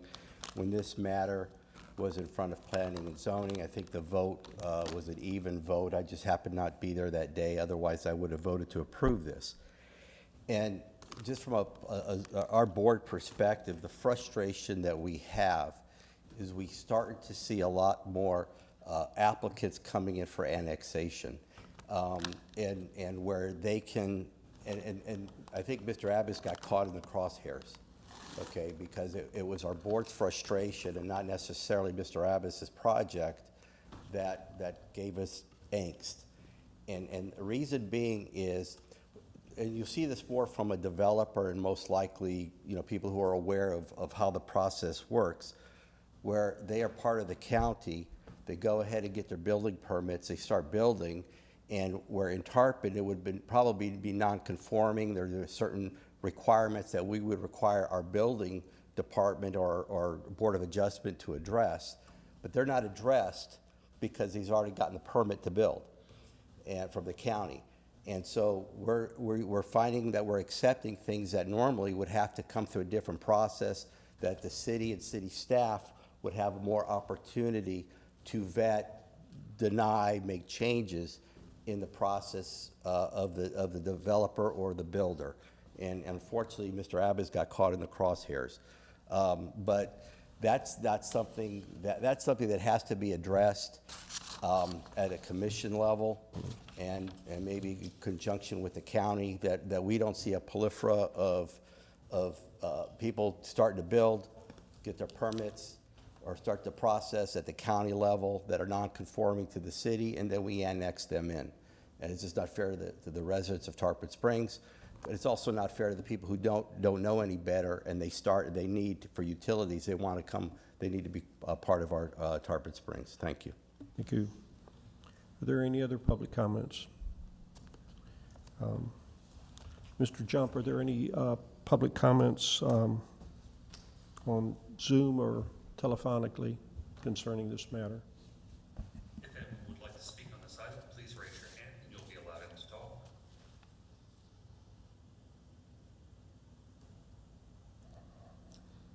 And we do not have any raised hands at this time, sir. Thank you. Mr. Abbas, I just have to ask you, do you have any rebuttal of anything that you've heard? That's good, thank you. Ms. Vincent, would you like to make a closing summation? No, sir. Okay. All right, so we're going to close the public hearing now. And what we're going to do is quickly take each of these individually. We'll start with the ordinance 2022-10 annexation. Ms. Meyer, I don't believe we need to read that again. No, Is that sir. correct? Are there any commission comments concerning this item? No. Okay. I'd like to have a motion in a second. Motion to approve ordinance 2022-10. Second. Roll call, please. Commissioner Kulyas? Yes. Commissioner Eisner? Yes. Commissioner Carr? Yes. Vice Mayor Lunt? Yes. Mayor Vaticius? Yes. Ordinance 2022-08, amending future land use map. Do any commissioners have any questions or discussions concerning that matter? Okay, I see none. May I have a motion to approve and to second that, please? Motion to approve. Second. Roll call, please. Kulyas? Yes. Commissioner Eisner? Yes. Commissioner Carr? Yes. Vice Mayor Lunt? Yes. Mayor Vaticius? Yes. Ordinance 2022-09, amending the zoning atlas. Do any commissioners have anything they want to say about this? Okay. I have one comment. The only thing that, it's along with Mr. Kuskudis's comment. I know that when this first came up, the city manager and I had a discussion that these things always create an issue. And we need a policy on this thing. And I know there were a couple of policies that in our workshop that came up that were going to be land use related, and also some short-term comprehensive plan amendments. Then if you could add that to that list, and if you could give us a status within a week of where we are on all of those, and kind of give us a timeline for creating a policy on this item, we could have a more, and I encourage any commissioner that's got some insight to this or comments to please share those with through the city manager with Ms. Vincent concerning this, so that we avoid these sort of things. This has been problematic for a very long time, I know. So, okay, that's the only question I had, or comment that I had concerning the item C. So if I'd like to get a motion to approve 2022-09, amending the zoning atlas. So moved. Second. Okay, roll call, please. Commissioner Kulyas? Yes. Commissioner Eisner? Yes. Commissioner Carr? Yes. Vice Mayor Lunt? Yes. Mayor Vaticius? Yes. I should have announced at the beginning of this meeting that we had two items that we deferred. One was Resolution 2022-15, application 2237, conditional use for the hotel. That's been deferred to June 14th, regular session of June 14th. And also item 17, ordinance 2022-14, application 22-16, Palm Harbor 19 investments, vacation of right-of-way, if I get this right, Kedgebut Way. That's been deferred, I believe, to June 28th, the regular session, June 28, 2022. On that, let's go back to the consent, special consent item, agenda item 11. Should we start with that? Yeah. Let's go ahead and start with that. Ms. Vincent, please. Thank you. It is my pleasure to introduce to you again Jared Schneider with Kimley Horn and his firm. They have been, over the last year, working on developing a Complete Streets concept plan that was funded through a $100,000 grant by Ford Pinellas. And so we're wrapping up that effort, and he is here to give you the report on the a presentation on the final report, and hopefully answer any questions that you might have. Thanks, Renee. Good evening, Mayor, members of the Commission. Thanks for having me again. Jared Schneider with Kimley Horn Associates. I'm the transportation lead on this project for our team. See if I can get this right. There we go. So tonight for the report, what I want to do is really just give you, again, kind of a recap of the study purpose. Renee just did a little bit of that already. Talk about what we heard, and then go over the traffic analysis, because that was a big part of the project as well. And then talk about the recommendations and what we see as kind of the initial next steps. So just again, a reminder, this was a grant from Ford Pinellas, the MPO that the city won just a little over a year ago. It was a $100,000 grant to look at complete street concepts along the 2-mile portion from Klosterman to Live Oak. Also, a big piece of this, again, was to look at the traffic analysis if a roadway connection between the gap was to be made, and what that impact would be on local streets as well as US 19 and Alt 19 as well. So again, what it is, this is really a plan. Ford Pinellas has multiple grants. They have a planning grant as well as a construction grant. So this was on the planning grant side. The purpose really was to get out to the public, generate ideas, understand what the public comments and challenges were in the area, and then provide some different alternatives, again, for the entire section. Really what we were trying to do is focus on short-term, but then also long-term improvements. So what are some of the things the city could do immediately, but then also looking at the opportunity collectively over time. So again, I'll say that this wasn't an engineering study. It wasn't a final design plan. It was really concepts. This is a map, again, talking about the 2-mile section. So starting from the south with Klosterman all the way to Live Oak, about a 2-mile section. There's as we all know, there's about a 1/4-mile gap in between. So really we split it into multiple segments. There is a pointer on there if you need that. Oh. Yep, there you go. There we go, that helps. So yeah, starting up here on the south, all the way to the north, we've got a 2-mile section. And then this is obviously, we'll get into kind of that discussion in the gap. On sections A and B, which are the south and then just north of the gap, as well as up here, we were really focused on safety and traffic calming improvements. That's something that we heard quite a bit throughout the process. With the gap, we were reviewing, again, what are some of the potential opportunities that could be looked at in that area. All right, so what we heard, and again, I appreciate everybody. I see a lot of familiar faces out here, as well as I know a lot of members of the commission came out as well. So this was really, I felt, a robust outreach. We started in November. As Renee said, this process has been going on for a year, but we started out in November on a cold morning. So again, I see y'all were out there and walked the entire section with us. So we started off on the north side and then the south. Really followed it up with some stakeholder meetings with Duke Energy and several others. And then we had 2 community workshops. The first one was really to kind of our initial phase to kind of hear from the community about some initial ideas we had. And then we had another one in March, as well as an online survey for folks that couldn't get out there or just were out of town or weren't feeling comfortable to go to a workshop. So, this is no surprise. We've heard a lot. What the focus of the meetings, what really came out was safety, the concerns obviously with mirrors. That was the start of the process. Obviously the concerns with traffic if you were to make a connection. We heard a lot about crossings, and I see Ms. Dabbs out there. We talked a lot about that, right? Mount Moriah, that area, the sidewalk gaps, as well as Bennett and your group down in that segment A, we talked about sidewalks and crossings. So I think if anything with this process, which I think was really enlightening, was the consensus that was built around safety, traffic calming. That was really positive. We heard a lot about adding more lighting.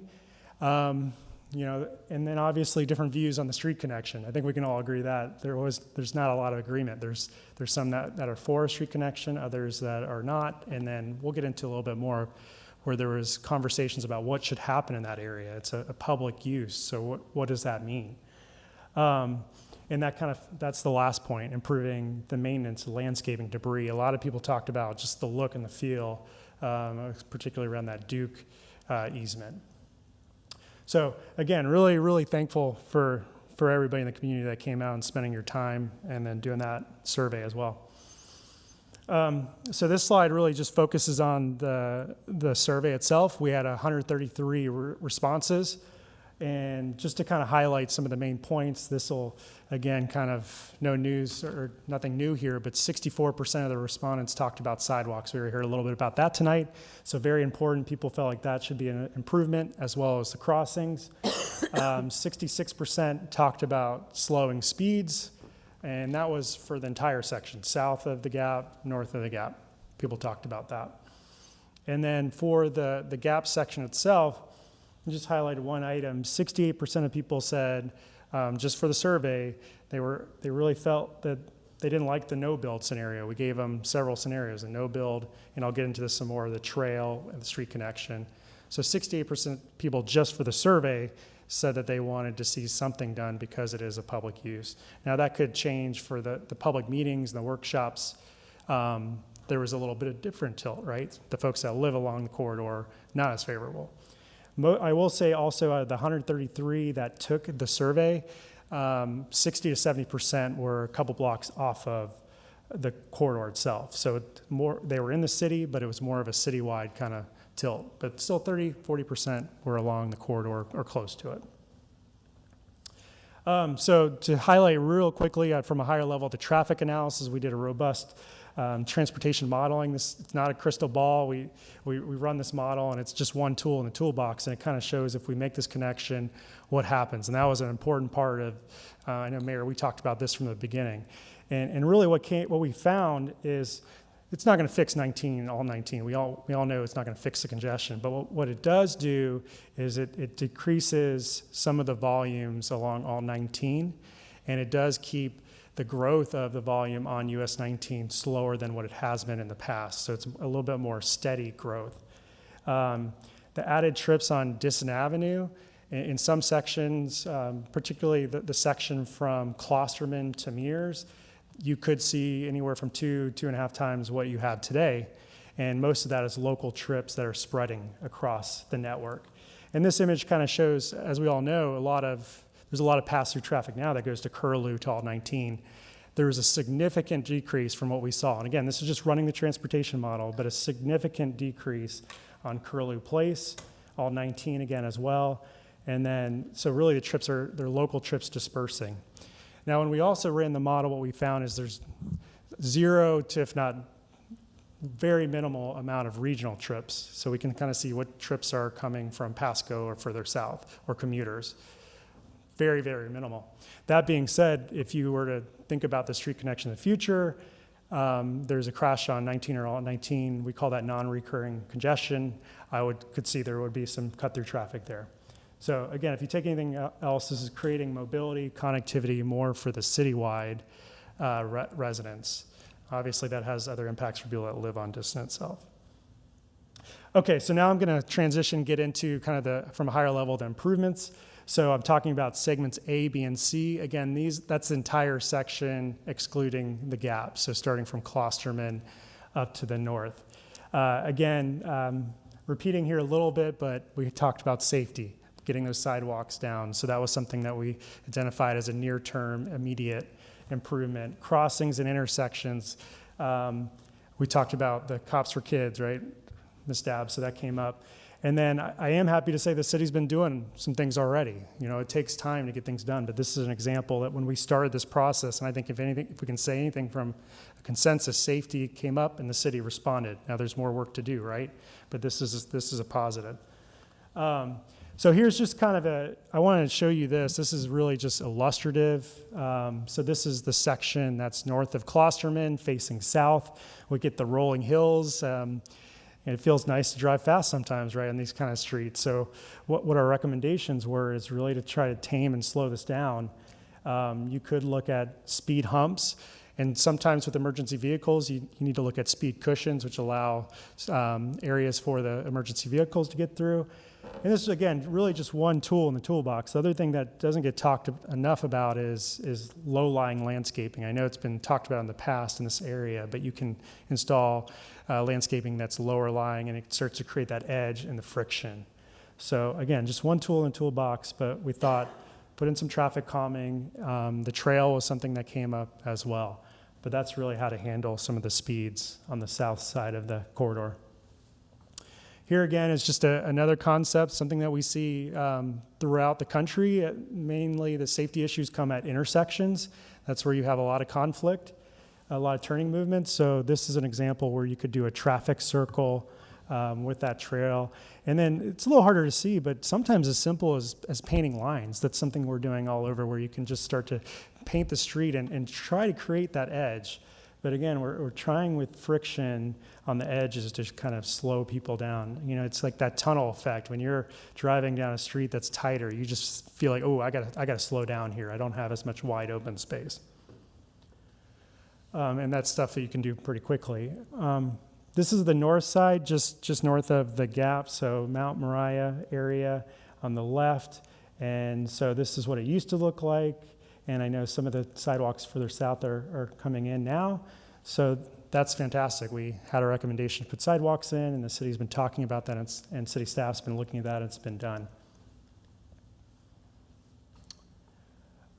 This is kind of heading north on the corridor. So think Tarpon Elementary School, and you're facing east.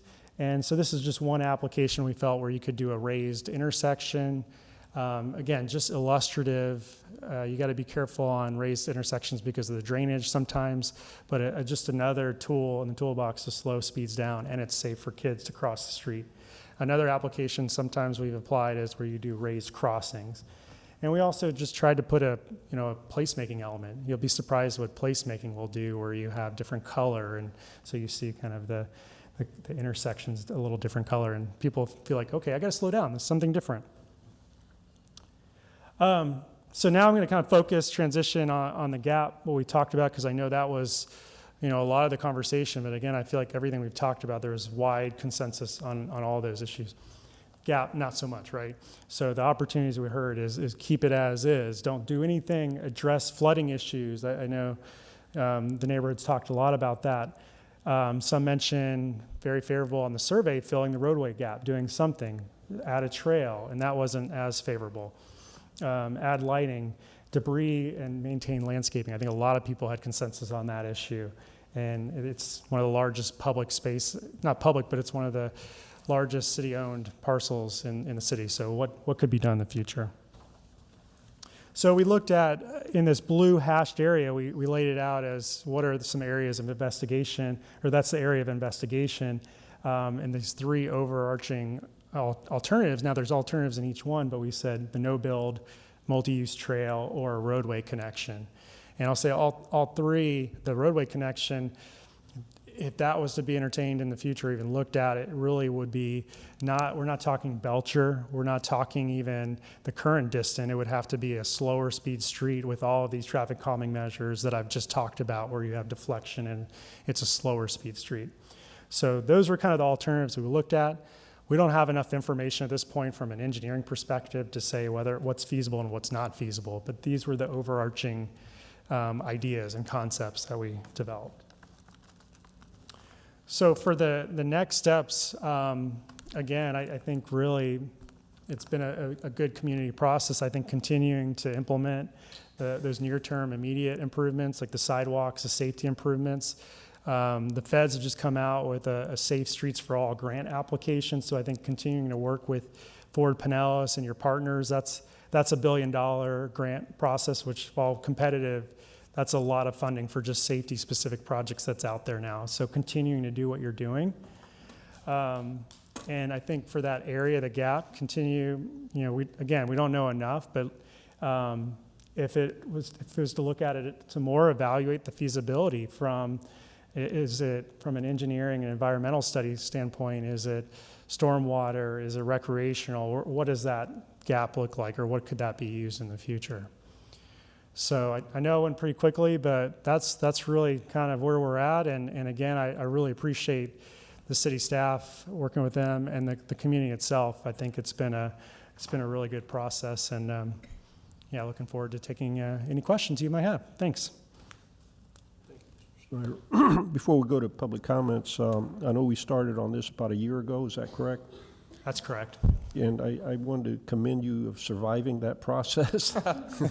I don't see any Band-Aids or cast on your leg or arm, so congratulations on that. You did an excellent job and generated quite a bit of very useful information, some insights. I think we've had some very good, balanced conversations, pros and cons of just about everything. So I very much appreciated that with you working with the commission as well as the residents, and I'm sure the staff as well.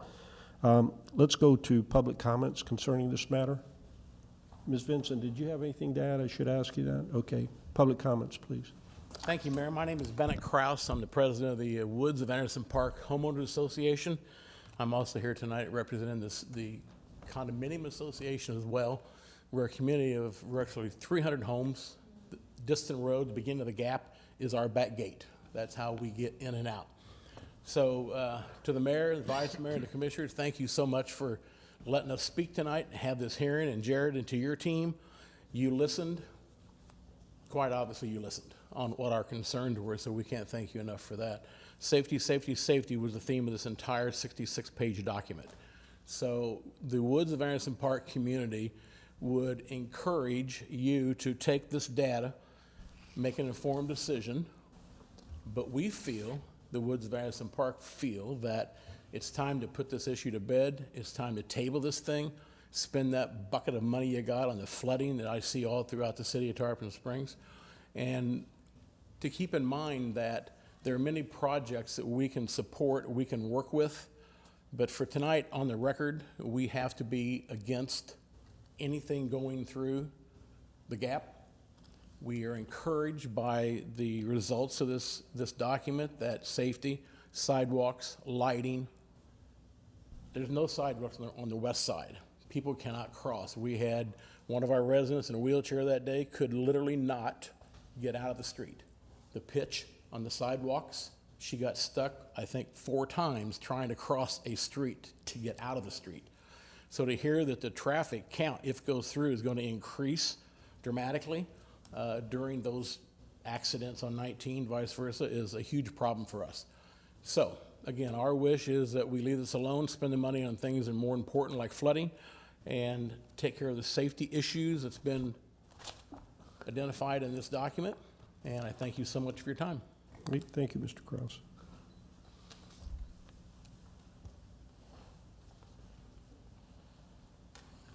Good evening. My name is Katie Taylor. I'm 1382 Starlight Cove in Tarpon Springs. My concern is about Distance Avenue. I did walk that with the group, and my concern is Lime Street. I know y'all focusing on Mears and Montmoriah area. My focus is on Lime Street and Distance Avenue. When you're going north on US 19, you make a right on to Lime Street. When you get to Distance Avenue, when you come over the hill and you get to that stop sign at Distance, the stop sign is set at least 6 or 7 feet back away from the corner. I've walked it, I've parked it, I've drove it, I've sit there at that stop sign, look to my left, and the only thing I can see is in somebody's porch. So you can't see the street at all if you look to your left, which is looking east on to Distance Avenue at that corner. If you're going east and you look north, it's north, yeah. No, is it north? No, it's south. The corner of Lime and Distance facing east, if you look north, that you cannot see any car is visually impaired. There have been a couple of accidents at that corner. That street need to have that stop sign moved to the corner, or you need to have a flashing light, or you need to have a 4-way stop sign, because if you're coming off Martin Luther King and you're going north on Distance and you get to that Levis and Lime Street and Distance, that's where the people have been hit broadsided, because they pull out in front of that. It's like Russian roulette every time. When you come over that hill and you get to that corner, people have had accidents there and had bodily injury. That street need to be fixed, and also the sidewalks in that particular area between Lime and Martin Luther King need to be addressed. There's people that's handicapped, can't walk that street. They can't use their wheelchairs like some people said. Please address Lime Street and Distance Avenue. There's a problem there with people being injured in accident. Thank you. Thank you.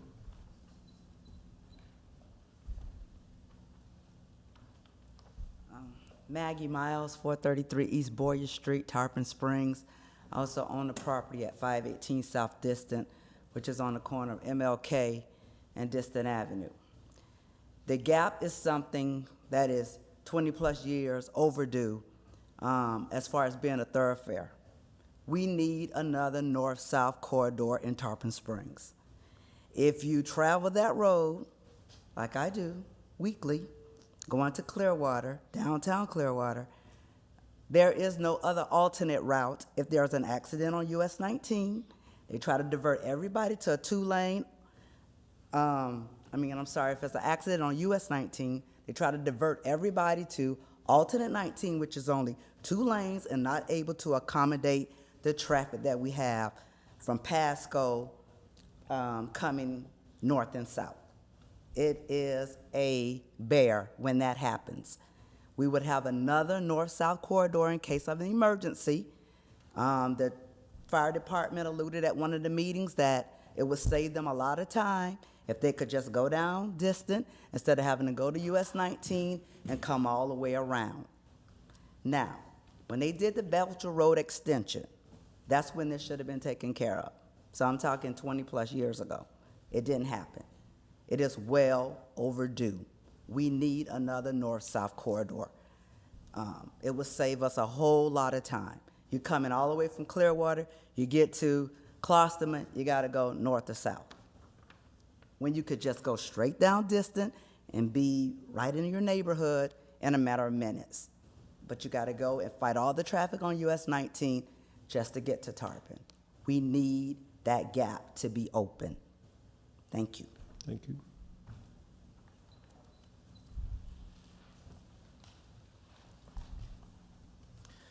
Good afternoon. My name is Kelvin Price. I'm the proud pastor of Mount Moriah AME Church, 722 South Distant Avenue. I want to take a moment and say thank you to the past commission and those of you who are still on the commission for starting, and the city manager, for starting to put in the sidewalks and things along Distant Avenue. But I also want to say that along Mears, I really believe there needs to be some of those speed breaks and some other measures. We were serving food to people a few weeks ago. And as cars turn to try to turn into our parking lot, it's almost like at times they have to gas it because people are speeding through that section. I am asking if you all will consider, as you all focus on safety, it would be great if we could put some sidewalks along Mears and just some crosswalks and other things to help that community be a little safer. I appreciate your dedication to making it better. I also want to say I appreciate that you all are actually looking into and wanting to put resources into that side of town. It's a good reputation that you all are building, that you all care about the whole of Tarpon Springs. So I want to encourage you all to keep the good work going. That's what I want to say. And Mr. City Manager, could I give you one of my cards? Sure.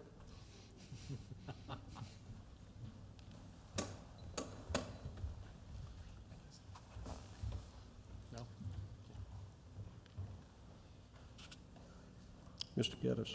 Hi, thank you, sir. David Ballard Geddes Jr., Georgia Avenue, Palm Harbor. In regards to the traffic calming devices, speed waves, roundabouts, and such, to my understanding, 39 out of 40 people already drive calmly.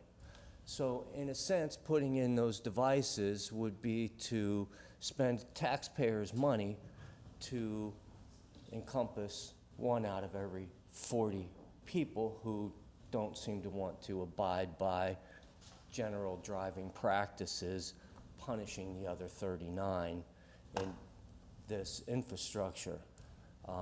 It impairs paramedics from conducting first aid on patients in ambulances and impedes fire trucks.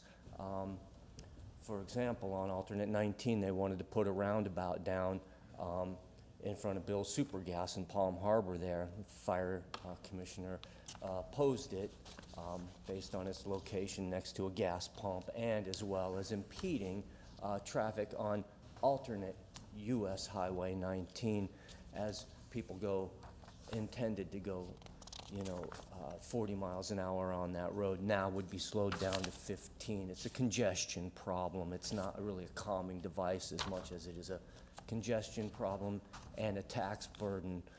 Some also think that these roundabouts in future will be used as a toll by plate system of travel where you will be taxed accordingly through these roundabouts and levied against your car registration annually to pay for a roundabout surcharge.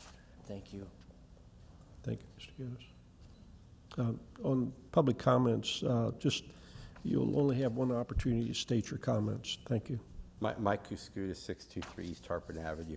I was not going to speak to this, but you know me, I'm not going to let an opportunity go unwasted. So, we put the Mears corridor out to 19 to take stress off of Tarpon Avenue and to take some stress off of Klosterman. There are many times I come into town, either whether it's coming from south, heading north, coming down Belcher, and next thing you know, I have to take a left on Klosterman to get to alternate 19. If you look sometimes on the traffic going from south going north on alternate 19, it's backed up sometimes from Klosterman all the way to Mears. You know, there should be another north-south corridor coming through. It needs to take some of that stress off of alternate 19 because, you know, it's like somebody said, if there's an ambulance or whatever trying to come down, it's bumper to bumper. It's almost at a standstill in certain times of the day. And coming in locally into Tarpon Springs, you know, it would be nice to have another access point so I can get home on a timely basis. Thank you. Thank you.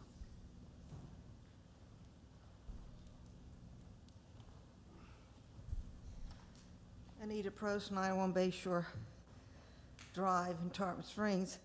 This has been discussed since the 50s, the 60s, and the 70s, and the 80s, and the 90s.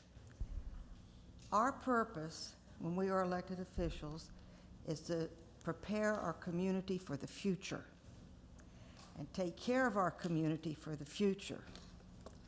It's time to make the connection as we grow and for the future of the people that will be here after us. The mobile home parks, the developments. Ourselves, we're here today, we're gone tomorrow. We all have the number printed on our back, and we don't know what it is. That's the non-negotiable contract. So our responsibility is to look into the future. And that is why it's time to do something to help our community, because the traffic isn't going to get any better. It's going to only get worse. And let's take care of Tarpon Springs for the next 15, 20 years when a lot of us won't be here.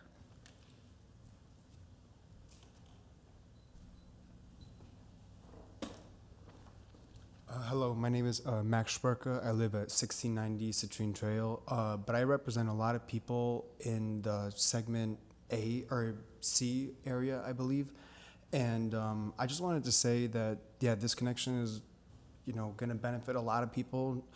No one's more important than anybody else. We're all Tarponites. I think that, sorry, forgive me, this is my first time ever speaking to a public and a council, but I just think it's well needed, and you've heard a lot of opinions here tonight thinking the same thing in a consensus, and yeah, thank you so much.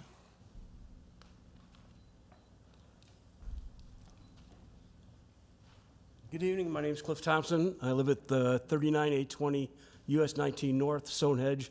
I'm also a current board member there, and I just want to thank you for allowing this group to do a study, which I think it needs to continue in its process.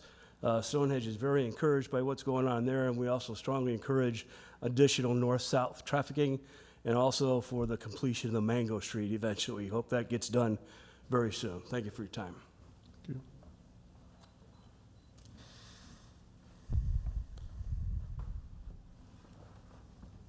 Mr. Miles again, 433 Boyer Street.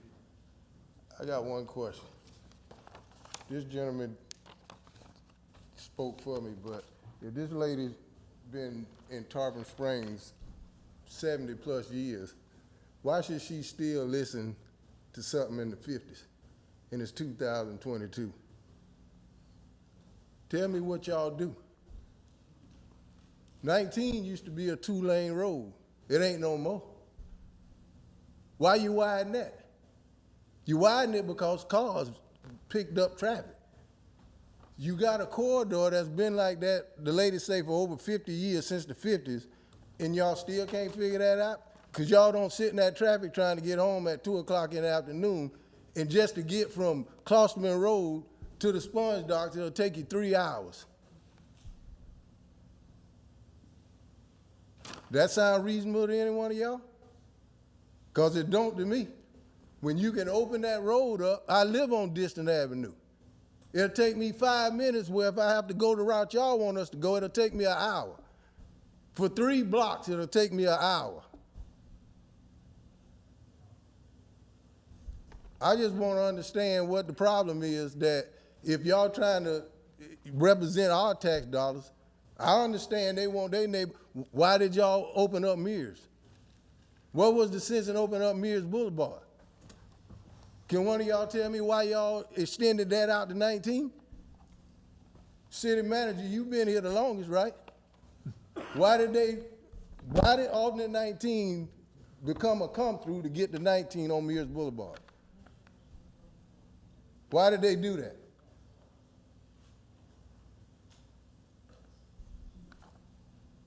Why did they open up Mears Boulevard to get to 19? We're not supposed to answer questions here for those comments. City manager will be happy to call you tomorrow and discuss this thoroughly with you. Well, it makes no sense. If you open that road up to get to 19, tell me what's the problem opening up a road to get 2 blocks? Save me an hour from driving, just like the guy said, you gotta get to Klossman Road to make a left or right turn and go into 2 jammed up roads. Neither one of them gonna get you nowhere. You're gonna turn on 19 into traffic, and you're gonna turn on alternate 19, you're gonna get the same traffic, if not worse.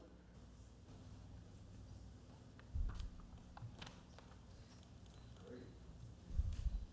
there any other public comments?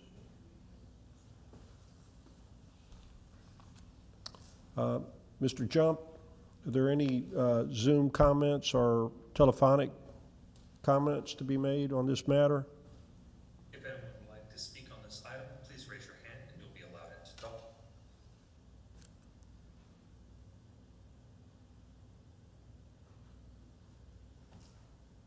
And we do not have any raised hands at this time. Okay. Ms. Jacobs, I know we have this one email to be read into the record. Yes. Greetings, Mayor and Board of Commissioners. Regarding the Distant Avenue Complete Streets Concept Plan and specifically the options for the Gap segment, I believe that a roadway connection with the aforementioned segments A, B, and C, providing for a continuous path of travel for vehicles, bicyclists, and pedestrians, including all of the complete streets concepts as reveled in Phase 1, would best serve the citizens of Tarpon Springs and would provide another north-south option for public mobility. Thank you for the opportunity to comment. Robert Recklin, 755 North Lake Boulevard. Thank you, Ms. Jacobs. Let's go to commission comments at this time. Who would like to start? Let's just go down the line. Vice Mayor Lunt. Yeah, I gotta say, when I went through the detailed plan, I was a little bit disappointed in the fact that you obviously heard the residents and whoever walked the place on sidewalk repair and crosswalks and better lighting, et cetera, et cetera.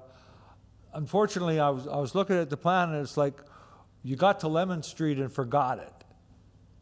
There's no crosswalks plans, there's no sidewalk extension. The current sidewalk actually ends what looks like 15 or 20 feet from the corner, and I'm going like, you just stopped there for any recommendation. It was just kind of strange. So that's one of my comments. The other comment I have is I think you got a little off the beaten path when you started talking about filling the gap in with the multimedia pathway. I mean, all of a sudden you're talking about swinging through property and building boardwalks and that sort of thing, and that's all fine and dandy, but I don't think that was germane to your original intent. We're looking at trying to come up with ways to increase north-south traffic.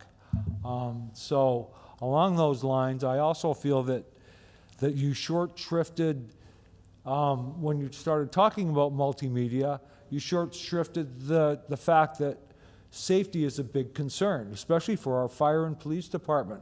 Right now, that area is being served by Palm Harbor because they have a more direct route. There's no reason that we couldn't look at a multimedia pathway that had bollard access to safety traffic, and that just wasn't discussed. It was kind of like potential was in the plan. And I'm just not happy with that. Otherwise than that, I think you deserve kudos for reaching out to the public and all the work that you did. I think it was fairly comprehensive, and you listened to whoever would show up to speak and talk, so I'm very, very happy about that. I just think in a couple of areas it just didn't seem to me to address what we're out for. Thank you. Thank you. Commissioner Carr? Thanks, Mayor. Staff and consultant, thank you for your presentation and providing us detail over the past year of study. It's a lot of good information that can be used for the next step, I believe, which should be moving forward to look at other grant opportunities for complete streets to enhance the safety on both the north segment and south segment, and hopefully at some point to connect Diston and the Gap area, whatever that may look like, with the different alternatives. There's a couple comments that were brought up, and I do want to make sure that they're addressed, and I believe, Chief, you made a couple notes. Lime Street and Diston, I travel that often. It is very difficult when you're coming from the public safety building even. That hill is, looking to the left, you can never see cars that are flying over that hill. So I totally can sympathize with that, and I believe you're going to follow up with that to see some type of traffic study. I'm sure Officer Boone will be looking into that here in the near future. One of the issues that I do see and have heard from residents and also some firefighters is that the response times to this area of Tarpon Springs is less because of the connectivity is not there. Vice Mayor Lunt touched on that briefly also, that's something that's needed in this area. Another thing that was brought up to me multiple times is the elderly and myself, even as a growing up, I wasn't allowed to drive a 19. I had to find alternative routes to go South County. But we have a significant diverse demographic in our, how would I say that? More mature population, I would say, the retired population that don't feel comfortable necessarily driving on US 19, and they've been asking for this for many years too, just like a lot of local residents have been asking for it too. Although there's not a lot of what this could look like, that's the next step, to say what it could look like from a design standpoint.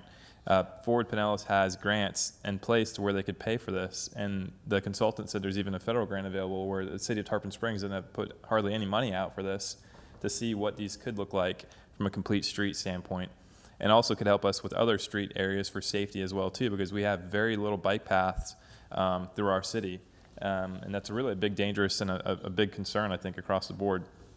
And another interesting thing I thought that was brought up by the applicant as well too was addressing that this is local traffic and it wouldn't be Pasco County traffic. Again, that came from the traffic study consultant. So I thought that was a really interesting situation. So in my opinion, though, I think we need to move forward with doing some type of additional grant application. What the next steps would be is how to move forward to address what really the citizens have been wanting to see for many, many years, and trying to connect this gap. I think we get creative on how that gap is connected. It doesn't have to be a straight gap, but obviously safety needs to be first, and how do we address that? And we really could continue this plan. Again, doesn't guarantee that it moves forward, but it's still, we need to move forward for the next step to do what's best for as the citizens as a whole and the city as a whole. Thank you.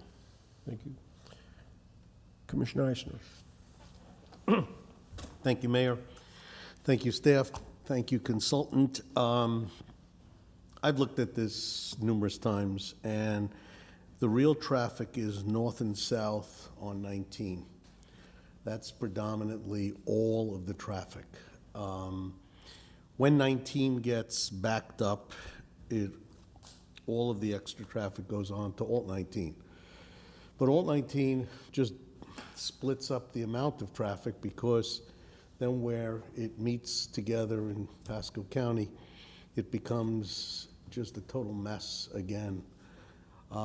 If we were to open up this street, we would pull minor amounts of traffic from 19 and from Alt 19, and then we would make a complete mess when it hits Live Oak, and you have to make a decision to make the left by Dodecanese, and you'd never be able to make that left-hand turn to make the right to go up Alt 19. You'd never make the right-hand turn. It would be backed up all the way over going to 19. It's interesting, and I don't want to disrespect anybody, from them considering that they have a 5-minute jump from Diston Avenue to Belcher. But that's, with the current plan, they would have a 5-minute jump. The minute we open that up, that 5-minute jump would be a parking lot. And I don't think they're considering that, you know, the first couple of days that people don't know that's open, it's gonna be a cakewalk. Very soon after, 5 o'clock, you're gonna have just a line of cars just going up that street with people trying to pass because, oh, I only have to make a left turn here, so I'm gonna go into the opposite direction to make my left-hand turn. I don't see this as being a positive at all. I think that we do need to open it up for sidewalk. I believe that if we want to make it for safety for the fire department, I think we can have an open gate that opens and closes. That's about as far as I want to go. Otherwise, because we're going to just be making 3 19s. And the part, you know, you can speak about the benefit to maybe knocking down some of the traffic on Curlew Place, but very little is discussed on the applying the headache to Diston. Everybody on that block would now be, it'd be Alt 19 going down that block. And then you have another situation because every one of those cross streets, MLK, Lime, just every one of those streets would be an accident looking for a place to happen from other people. 5 o'clock, it's a war zone in here. We're a passer. Our town just is a pass-through to get to Pasco County, and when you're wanting to get home to dinner and family and whatnot, you'll take any street, any which way. I really don't see it being a beneficial thing to Tarpon. I think most of the people that know about the traffic try to veer out and go down Klosterman, and will veer through Florida Avenue and skirt their way around the backside. So actually, we'd be not gaining anything for the people even in, you know, going through to Pasco. So nobody's presented anything where it's been a positive. I've seen only negatives to it, and I don't want to vote for anything that would cause more headache than help. So that's my take on that. Thank you. Commissioner Kulyas. Yes, I was reviewing all the backup material. I do encourage as many intersections to be enhanced. I don't know if they need to be raised, that's for you all to decide, but crosswalks at every intersection, especially in segments B and C where we have the minority neighborhoods, it's important to make sure that those pedestrians are able to travel easily to the shopping plazas off of US 19, being Publix and Walmart, et cetera. I don't like the roundabout over at Ivy and Distant. I think we could use another intersection enhancement, just like we saw at Distant and Pine as well. And guys, I ran a campaign on that gap not being put through, and I'm gonna stick to my guns on it because I understand you guys wanna save convenience to be able to get home and or leave home and get to your jobs faster. But that is a minority neighborhood. There are a lot of kids playing in those areas. There's a lot of people crossing the streets. And I'm going to mention that 130% increase at the intersection of Distant and MLK, where we know someone has passed away before from being hit. I'm not, out of convenience, going to approve a gap segment being put through to save you time when we have safety of the minority neighborhood that needs to be protected, especially they're walking to and from the Cops and Kids Center.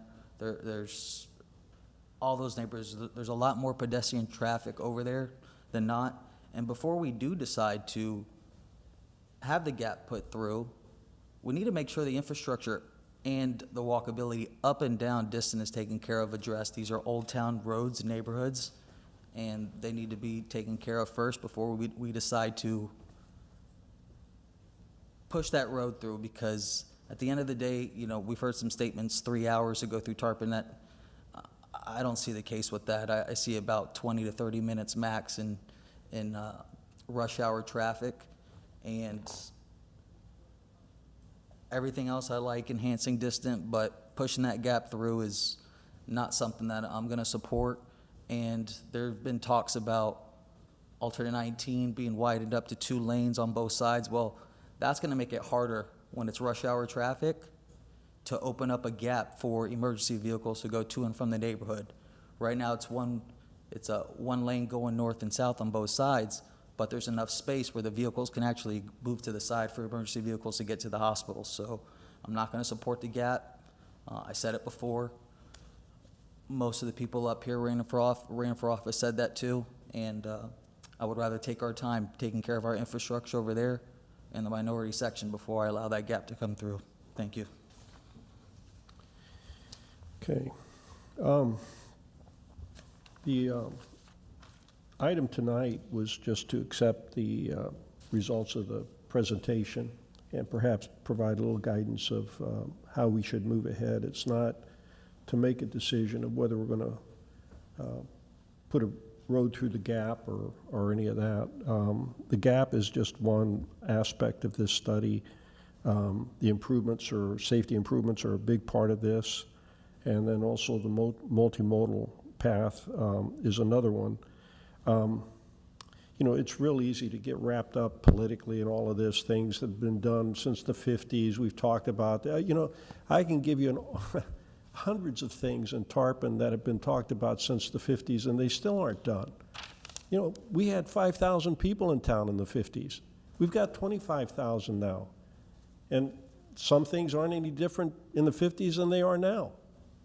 I was city manager in 1995. This matter came up. This was the police chief. We can tell you exactly why it wasn't built back then. It wasn't because of some practical reason that the study didn't suggest that it needed to be built. There were other ulterior reasons why it wasn't been built. So it's great that we can talk about things over the past 50 years or so, but the fact is today's today, and this is what we're dealing with. And as far as my becoming mayor, wasn't to sit there and talk about why things haven't been done 50 years. It's to actually put this government back on a road to act like a government and to do what's best for the residents, all the residents, not just you know, just a couple for whatever reason. I've got some very strong feelings about not just this study's part of it, but it goes back to some other issue that we just dealt with last fall with regard to US 19, the traffic safety on US 19, alternate 19.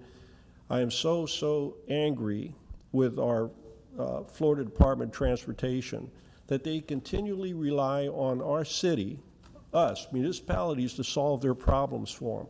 There would be no doubt in my mind that FDOT would love to have Diston opened up because it would, quote, in their mind, relieve them on responsibility on doing something on alternate 19 and US 19 through Tarpon Springs. And that's the troubling part of this. So it may be very easy for them to put this thing through, but quite frankly, I don't want to let them off the hook so easily on this matter. I don't think we're anywhere near making any kind of a decision concerning what we do here as far as connecting Diston, the Gap, and that sort of thing. I think that there's a lot of observations that were made by residents. I think that a lot of those observations were taken into account, and I think alternative concepts were suggested that didn't necessarily have to do with anything with filling in the gap, that still provided that north-south corridor.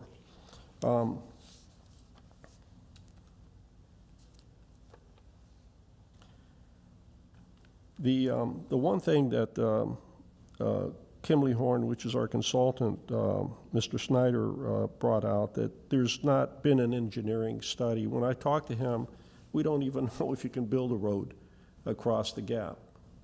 And we don't even know how expensive that would be. And we've also got priorities in this city that some of you may think are more important than this gap when we get down to that. For example, I think, in my opinion, near term, that hill on Lime and Diston is a lot more dangerous to me than what we've got with Diston Avenue right now in Mears. That's the one that I can't believe we've been living with for so long. That's basically a shortcut from the main part of town to the post office. I travel that all the time, and believe me, I always do a double take. So as far as priorities, I think that there's safety improvements that definitely need to be done. I do have some questions on Diston Avenue, and I'm not so sure. There were some results given where, first of all, the original objective of this study was to demonstrate whether connecting Diston all the way through would alleviate or shorten commute time on US 19 and alternate 19. That was demonstrated that it did not. And then there was some other effects, the results that came through that suggested that you would have some traffic come off of off US 19, alternate 19, that would be more of your local traffic rather than regional traffic, meaning that it would be going across town to continue north. In my looking at the results, by connecting Diston, it would increase the traffic on Diston Avenue between Klosterman and Mears from 4,000 to 10,000 cars a day. That's quite a bit. And then I also looked at, I said, okay, let's see how many cars actually come off US 19 and alternate 19 that would be considered local traffic, that with a no build, you didn't build it, how much of that traffic would actually come in from MLK off US 19, because you're not going to do a U-turn to go to Mango Street, but at MLK and then also Mears. And there wasn't a whole lot. So I'm not sure how things, we're looking at the results, and that's the one thing that I would want to spend more time with the consultant in the future discussing that, because the findings, I still have some questions concerning that. As far as moving forward, I'd like to kind of do this in a little bit of a more structured approach. I think that there were three kind of policy areas that we should look at. One was the safety enhancements along the entire corridor from Klosterman all the way up to Live Oak Street, and that's one. A second one is the multimodal route, which would be for bicycles and pedestrians and things. And I do, Mr. Snyder, I do have a question for you on the route swinging out to the west side of Diston. Was there some concept of actually leaving that right-of-way area and going into the landfill and then swinging back again? That I didn't see. We didn't make that connection there. How would you suggest was that getting around it, going over the landfill, or was that ruled out now completely? I know it wasn't an engineering study, but conceptually. Sure. We had talked about you could swing into the landfill, and again, an engineering study hadn't been done, but that was a way that folks from the public had talked about using that area as ecologically or from a wildlife perspective. Could you swing it in and then come back into Diston closer to Mears? Okay. And that was the second one, was the multimodal. Then the third part was actually connecting Diston between Klosterman and Mears. What I'd like to do is, in addition to accepting the presentation results, go ahead and give the staff some direction as far as what the next step would be in the form of safety improvements, what the priorities would be there, the multimodal approach, maybe a separate effort on that, and then the doing a little more of a characterization of the gap in terms of environmental and impact and that sort of thing.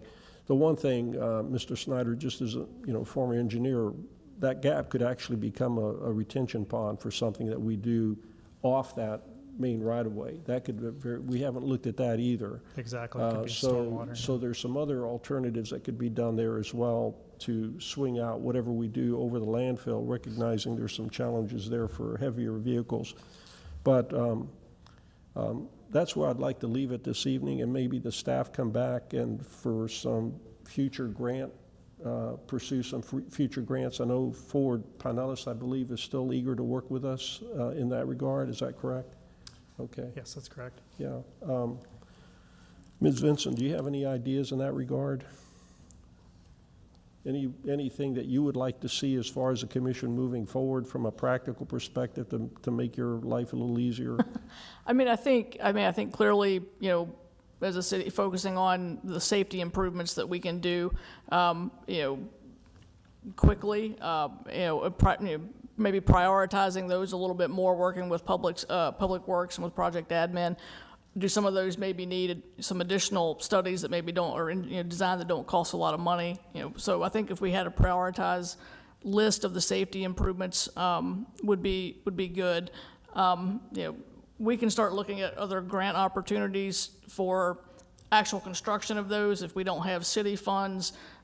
This would be a great application process through Pinellas County for community development block grant funds. They really like to do things, with their money besides just design things. So I think there's plenty of grant opportunities there. And then, I think the bigger picture of, and I'd probably have to defer to Bob on, what we might do is, from an evaluation standpoint on that whole, the gap segment and the landfill and everything. So that would probably be the lower priority, but something that does need to be done. Well, I think characterizing that, not necessarily to fill it in and put a road over it, but what are the potential uses for that? That would be one. A retention pond would be for another, drainage in that area that we talked about up there. So there's several things that we could do in that regard. I'm done. Does any commissioner, I know, I also want to say Police Chief Young has been working very diligently on safety improvements too. I'm sure he's going to have some ideas. Does any commissioner have anything else they want to say? City Manager, of course, go ahead. I just want to say in the early stages of the drafts being done of the report, we've put into effect that we are, and I don't know, I've lost track of time these past couple months, but we already put into effect to study any safety enhancements that's coming out of this thing, which most of them we can do ourselves without assistance of grant money. Crosswalks, new sidewalks. In fact, you saw new sidewalks going in before you got the recommendation because we identified those early, and we've done it. So between the chief, Public Works and stuff, we are already looking at every safety enhancement that's come in the report and try to, the ones we can do now, the ones we may need to budget for this upcoming budget. So for your number one priority, and you listed them and stuff, we well begun looking at all those, and you're going to see these improvements. You're going to see new crosswalks. You're going to see a lot of things mentioned tonight. They're already on the works to be doing everything along this whole corridor. We've already got everybody starting to look at and to do them as we can do them and stuff. So that is a good start, with your other two items being something we look for availabilities of money to begin with, and possibly additional grants to do those things. But all the people that put their input in, we've already started on looking at any of the enhancements that we can do, and they'll be seeing them coming, like they saw the sidewalk coming before the report even came. Okay, if I may suggest a motion to accept the presentation results, and then also direct staff to come back with basically suggestions on how to proceed with the safety improvements, which would be number one. Number two, the only item that was required in the comprehensive plan for this project was the multimodal path. Perhaps come back with a follow-up grant for that. And then number three, I would ask that the connecting the gap, characterizing it engineering-wise, would be dealt with as part of the update with the transportation element of the comprehensive plan, and have that in there as far as a need and a deficiency if it rises to that level. That's the right way it should be handled, not making a decision tonight on the fly, yeah, that we need this road, without even actually looking at it compared to everything else that we need to do as well. So it would be a motion to accept the results. Of the presentation results. One would be the staff to come back with the safety enhancements. Number two, to address an approach as far as grants follow-ups for the multimodal path. That's specified in the comp plan. And number three, to address the connection of Diston between Klosterman and Mears out within the update of the transportation element of the comprehensive plan, if that's fair to everybody. I think it is. Does that sound fine? Makes sense. Okay. Motion to approve as noted by the mayor. I'll second. Any other discussions? Okay, roll call, please. Commissioner Kulyas? Yes. Commissioner Eisner? Yes. Commissioner Carr? Yes. Vice Mayor Lunt? Yes. Mayor Vaticius? Yes. Okay. Second item on the special consent agenda is the approved settlement of lien 41918 US Highway 19 North. Who do we have here for that? Your turn.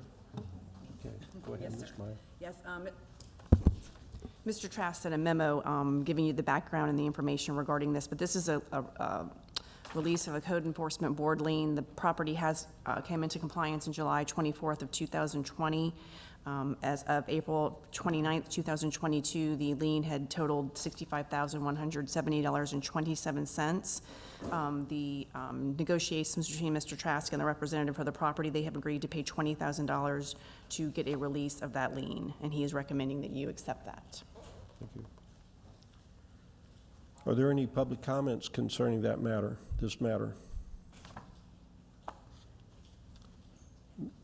Mr. Jump, do you have anybody on Zoom or telephonically that would like to make a comment concerning this? If anyone would like to speak to this item, please raise your hand and you'll be allowed to talk.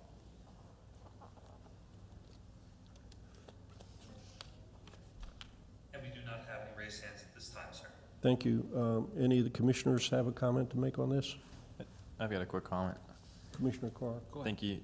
City Manager, I see a picture of the initial complaint, and there's a significant amount of growth going over the sidewalk. Is this something that the city will go out and trim and then charge the applicant for? I mean, there's a huge safety issue here. And we run into these issues like in intersections where trees are over stop signs and things along those lines. But if you look at the backup, I mean, it's really obsessive to see that being left alone and not being touched.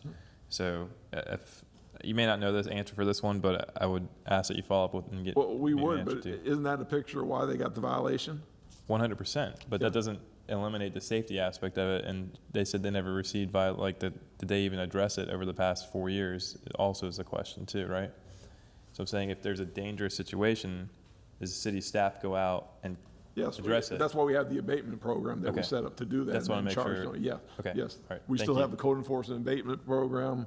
We go and take care of it, then charge, and while the process is going on, any safety agreement like that. Okay, thank you for clarifying that. Okay.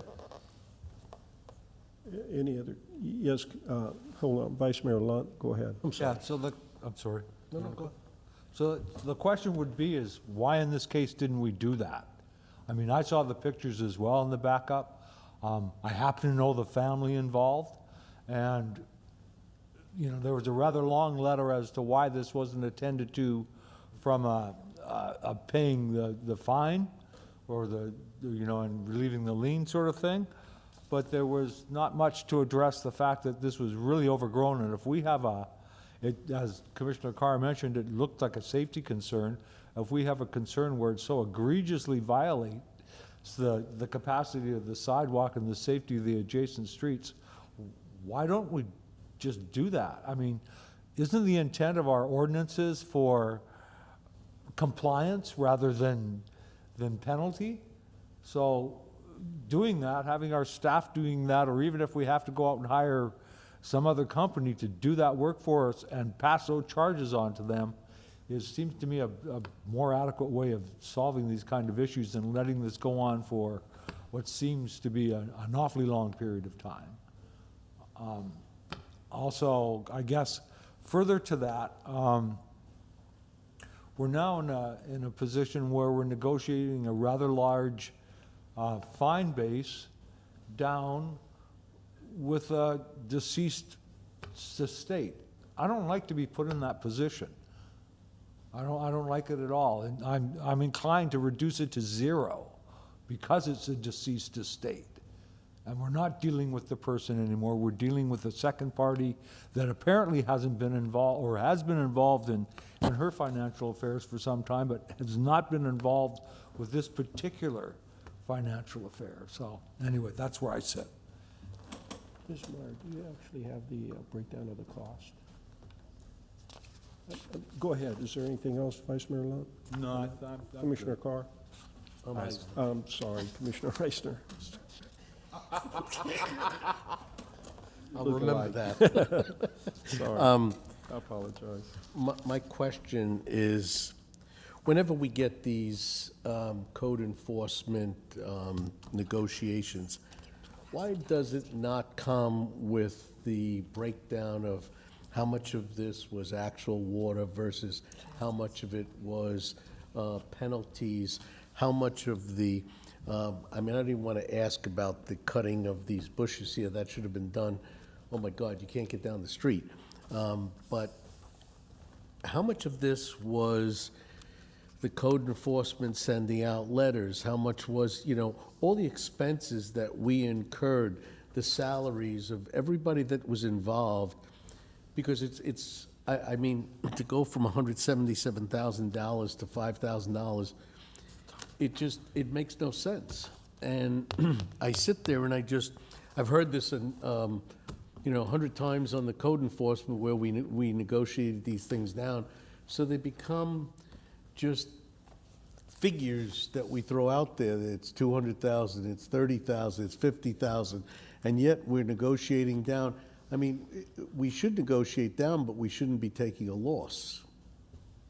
So I don't have a breakdown of that. It's page 15, I think, is the backup. Yeah, it is in the. You're on a different one. Am I on a different one? I'm sorry. But it's not to the detail that you're talking about, but there's some line items back there. All right, Commissioner Eisner, is there anything else? No, that's it. Thank Okay. you. Commissioner Kulyas. Thank you, Mayor. I agree with Vice Mayor Lunt. Just looking at the history of this property, how it was first high grass, and then I believe after the compliance, it became Brazilian tree pepper issue. And I do want to note, this was at a time where reporting violations, you could just put a name and somewhat be anonymous. And this violation was initiated by our own city staff, telling our code enforcement officer. That shouldn't be happening. Our city staff, if they were to be doing stuff like that, there would be a long list if that was still happening legally. Legally, these days, you cannot just put your name and say you work for the city. You have to put your full name and an address behind a complaint. That way you can make them valid. And I also saw that a lot of the mailings to the property owner that was listed as the property owner, they were all returned. And I know we're not the 6th judicial court circuit, but in order for proceedings to usually occur, a service of delivery has to be official and it has to be given so the individuals know. I do know that the individual who's deceased, she was bedridden for a long time, many years. And I want to be on this board to help people comply and issue fines that make sense for people. And I would ask this board if we could follow up with Vice Mayor Lunt's recommendation and reduce it to 0 if possible. But moving forward, city staff, I don't like city staff doing that. I don't think it's going to happen. And with the new structure and laws regarding code enforcement, that type of behavior can't happen anymore. So I think we need to take a precedent and make sure we do make a reduction that makes sense. Let's make sure our attorney gets his legal fees that the time they put into it, either 0 or some type of money just for us to collect and go from there. Thank you, Mayor. Thank you. I know we're getting you at a disadvantage, Ms. Meyer, but do you have a summary of that, or can you speak to that? All I have is what was in the packet provided by Mr. Trask. It shows that the principal was $59,300. There's prosecution cost of $116. Interest accrues daily until it's paid. At the time of April, as of April 11th, 2020, interest was just under $6,000. There's administrative fees, recording fees that are involved. Mr. Trask's fees to this point are a little under $500. Under working, $500? Yep, just under $500, working on that, negotiating to where we are today. I agree with what we just said. I know the property owner in question, and I know that she was incapacitated, and I know there's some discussion that the executor was not notified, or else he said he would have taken care of it. And I've spoken to the executor before on other issues too. So I don't have an issue with that. The only thing I would ask is, and we don't have a specific amount, but if we could, if this is what the commission wants to do, to go ahead and make a motion to reduce the fine to whatever the city's costs were, out-of-pocket costs, which would be the city attorney and the administrative costs, recording costs during the hearing. And I think it's probably going to be under, I'd say, $1,000. I think at this point you could motion to reject Mr. Trask's recommendation and provide guidance and let him then see how he can work that out. Okay, and not bind him to any certain thing, but probably provide that guidance to him, which I will convey. Thank you. Commissioner Carr. Yeah, I mean, or we could just close it out tonight and say by a couple $1,000s, and that covers everything most likely. I mean, that's probably, we want to close the book and move on. And leave it up to Mr. Trask to determine the exact amount. I mean, there's rough estimates. It sounds like it's under $1,000, but we say $2,500 to $3,000. It's well below what the negotiated rate. So the executor of the state agreed to pay $20,000. So even if we go to $5,000, it's still going to well cover and still be a win for the state too in that area. So I mean, with that, I mean, I would recommend settling at $4,000 to make sure it covers all fees over the past years, and then move forward and close this out. Well, you have a comment? I'm sorry, what was the breakdown of our actual costs over Mr. Trask's time and certified letters and so forth? But the only information I have is that as of this point, Mr. Trask's time is right under $500. I'm sorry, could you? Right under $500. $500? Yes. Yes. So I'm not willing to go up to $4,000. I think we should hold it at costs or $1,000 maximum. Why don't we just make it $1,000 if that's acceptable to everybody? Commissioner Carr, trying to get, okay. I'd like to get a motion to that effect, please. Motion to approve settlement of lien at 41918 US Highway 19 North with the change to approve a maximum of $1,000. Reduce the fine to $1,000. Reduce the fine to $1,000. The cost to $1,000, okay. Second? Second. Okay. Roll call. Any other comments from commissioners? Roll call, please. Commissioner Kulyas? Yes. Commissioner Eisner? Yes. Commissioner Carr? Yes. Vice Mayor Lunt? Yes. Mayor Vaticius? Yes. Thank you, Ms. Myers. You're very welcome. Let's see. Item 13, approve partial settlement of liens on lots 11, 12, 13, 14, 17, 18, 19, Athens subdivision. Ms. Myers. Yes, thank you. Again, Mr. Trask provided a memo outlining the background regarding these pieces of property. This is a partial release of a code enforcement lien, allowing the individual who now has the property, who I believe his representative is here with us today, to clear the title and sell these particular lots. There will be 2 liens that will remain. They will not be released by this partial release, which is a code enforcement lien of about $177,000 and a utility lien of about $18,000. Those will remain on the properties that were owned by the individual who recently passed, and those will not be released. This will just be these the lots that you can see in the memorandum, and the settlement that has been discussed is $5,000. Thank you. Mr. Kuskudis. Yes, I'm Mike Kuskudis, 623 East Tarpon Avenue. Let me give you a little bit of background, because Mr. Burrows, who had owned the property, who is now deceased, is not my client. I represent Estelle Watley Saunders, and she had ownership of the property. Without getting into legal terminology, she had a remainder interest.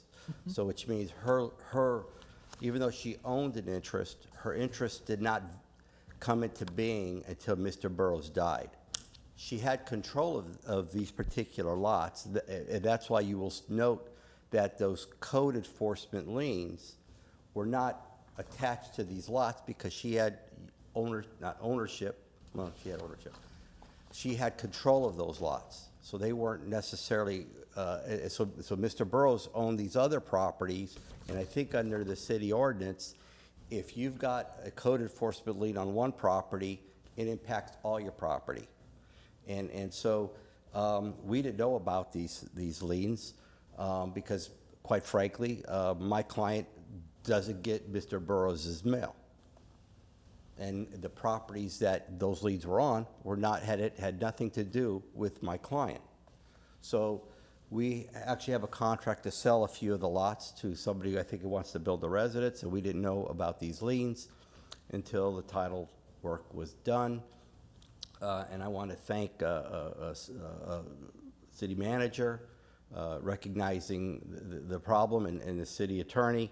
So, because this thing needed to be on a timely basis, so we can move forward. And so I appreciate the comments on the prior item because, you know, I've sat on the code enforcement board years ago, and one of my frustrations has always been, we have to look at the residents when you look at a code enforcement, because some people, I represent a lot of elderly people, and whether they've got dementia, Alzheimer's, they live at home, they're not there cutting their grass. They don't have the ability sometimes to remember to do things, and they just let their properties decay. And then it's left to the family members to pick up the pieces. So I admire what you did on the last thing, but if there's any questions on this particular item, I'll be more than happy to answer them. Thank you. Are there any public comments concerning this matter? Mr. Jump, is there anybody on Zoom or telephone that wants to make a comment? If anyone would like to make a comment on this item, please raise your hand and you'll be allowed to talk.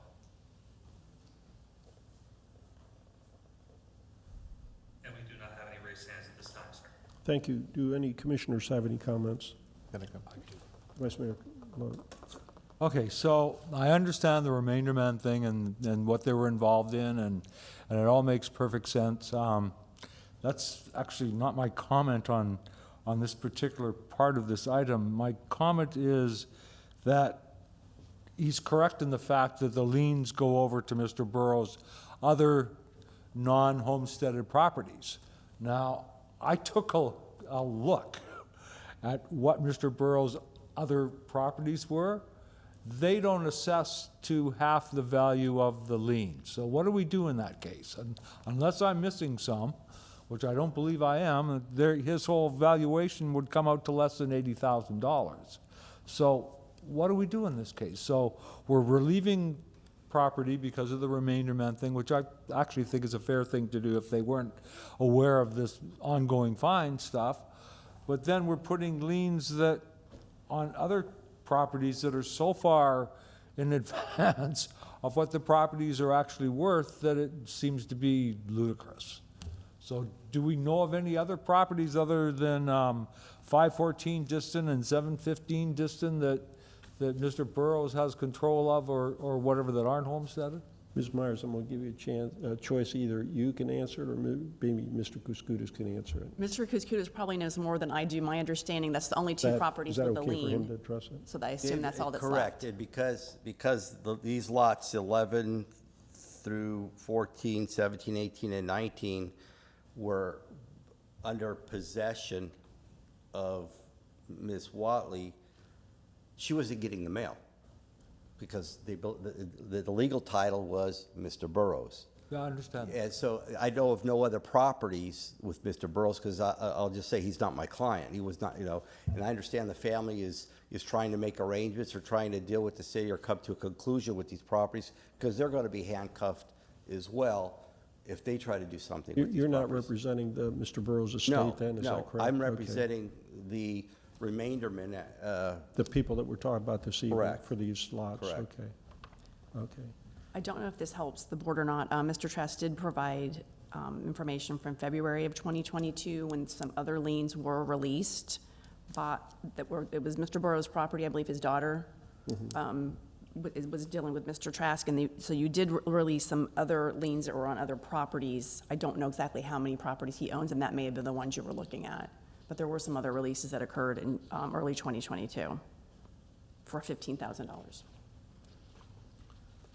The answer is, we don't know. I What I had do- to ask. What I do know is that this forgiveness is reduced from, I think, the 60, there's a fine out there for 60-something thousand, then there's a water bill lien, a utility lien for, that's got nothing to do with code enforcement. It's more of a utility lien that is pretty high up there as well. That would be a question for how we've handled in the past, and I think what Mr. Trask is going to tell you, just basically bite the bullet and you get what you can. And the whole thing tonight is to avoid any further legal fees that we would have to absorb moving forward with whatever else we'd want to do. Do you have anything you want to add? Okay. I understand the situation. I just Okay, Commissioner Carr. didn't know if there was any other. Yeah, thanks, Mayor. So just real quick on the utility liens, it's something that we are not able to forgive. The $177,000 that's still outstanding with the other property, that can be reduced or forgiven to some extent. With this situation, I mean, it's just almost, I would say, similar to the situation before this. I wouldn't want to see anything more than $1,000 tonight. I think it would show some type of basis of favoritism or some issues if we don't reduce it to $1,000 with what we just did this last time. These properties were, if I remember the one in February, in very, very bad shape, and the applicant decided not to do it, or not the applicant, I'm sorry, the property owner decided not to do anything after multiple notices, but now this is being passed down to family members, and it wasn't their decision at that time to get those. So it's what they received. So I would be in the same boat that happened last time. I would make a recommendation to release the liens of $1,000, let the others sit on the other two pieces of property that are owned. I believe there's houses on those right now, and those wouldn't be able to be sold until the utility liens are cleared up at that point. Thank you.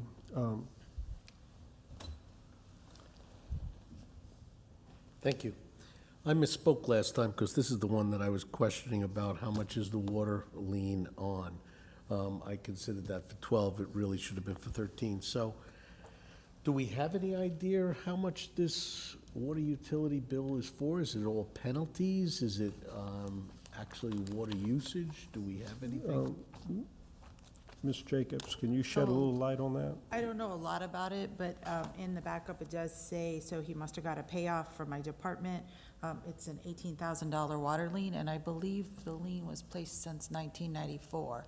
When there's whether it's owner vacant or water usage, that without doing further research, I couldn't tell you at this time.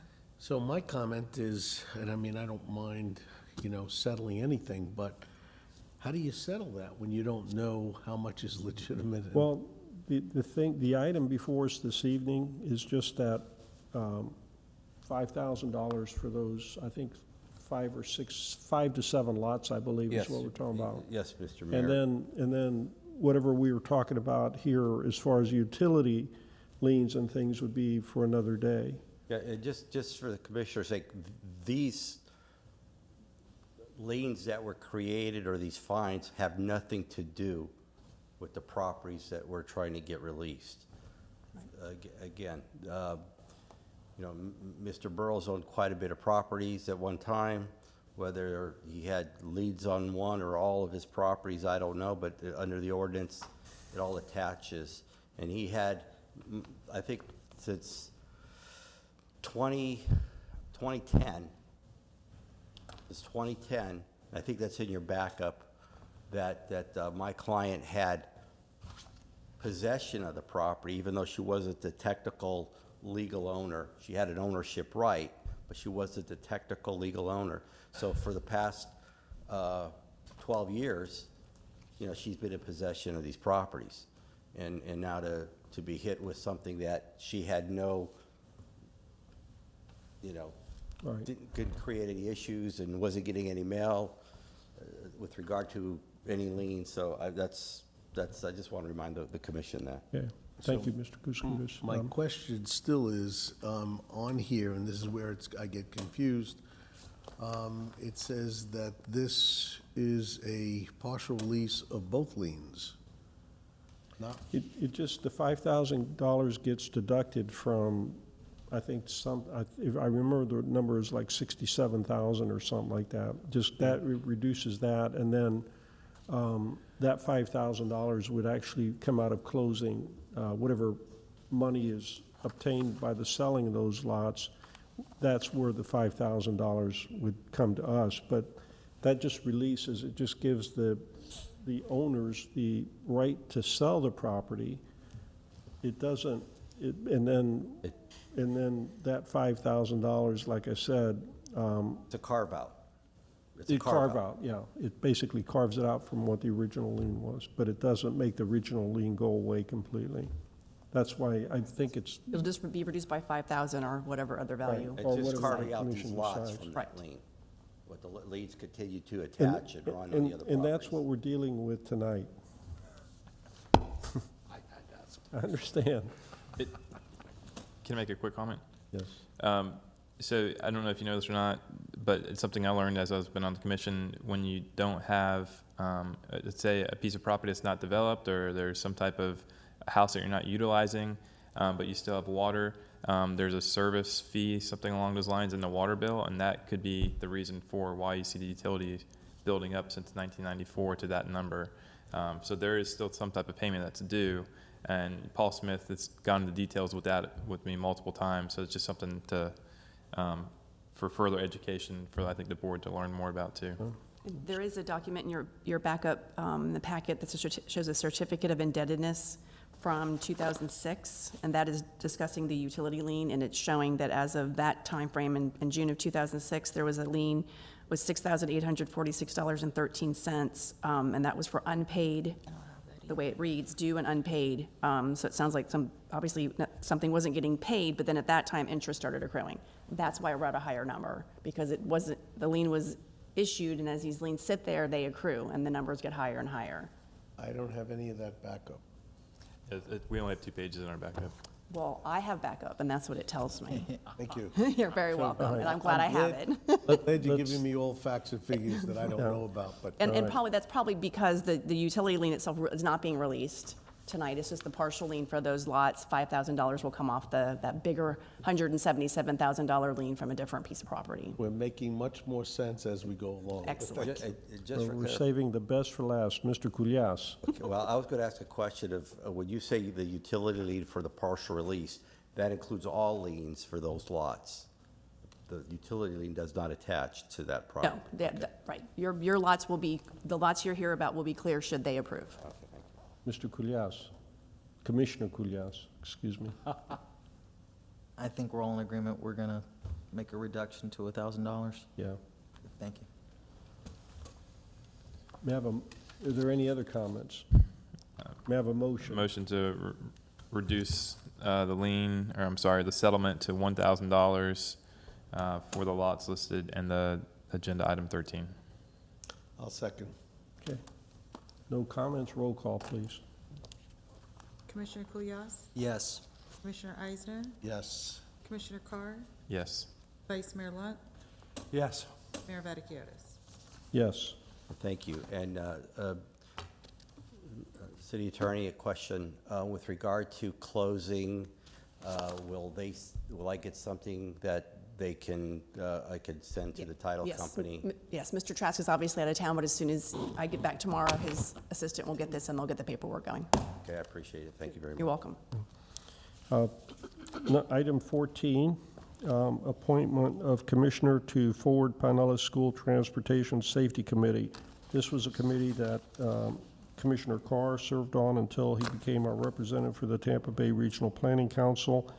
It meets twice a year on Wednesdays, I believe at 9 in the morning. But Commissioner Carr, where do they meet?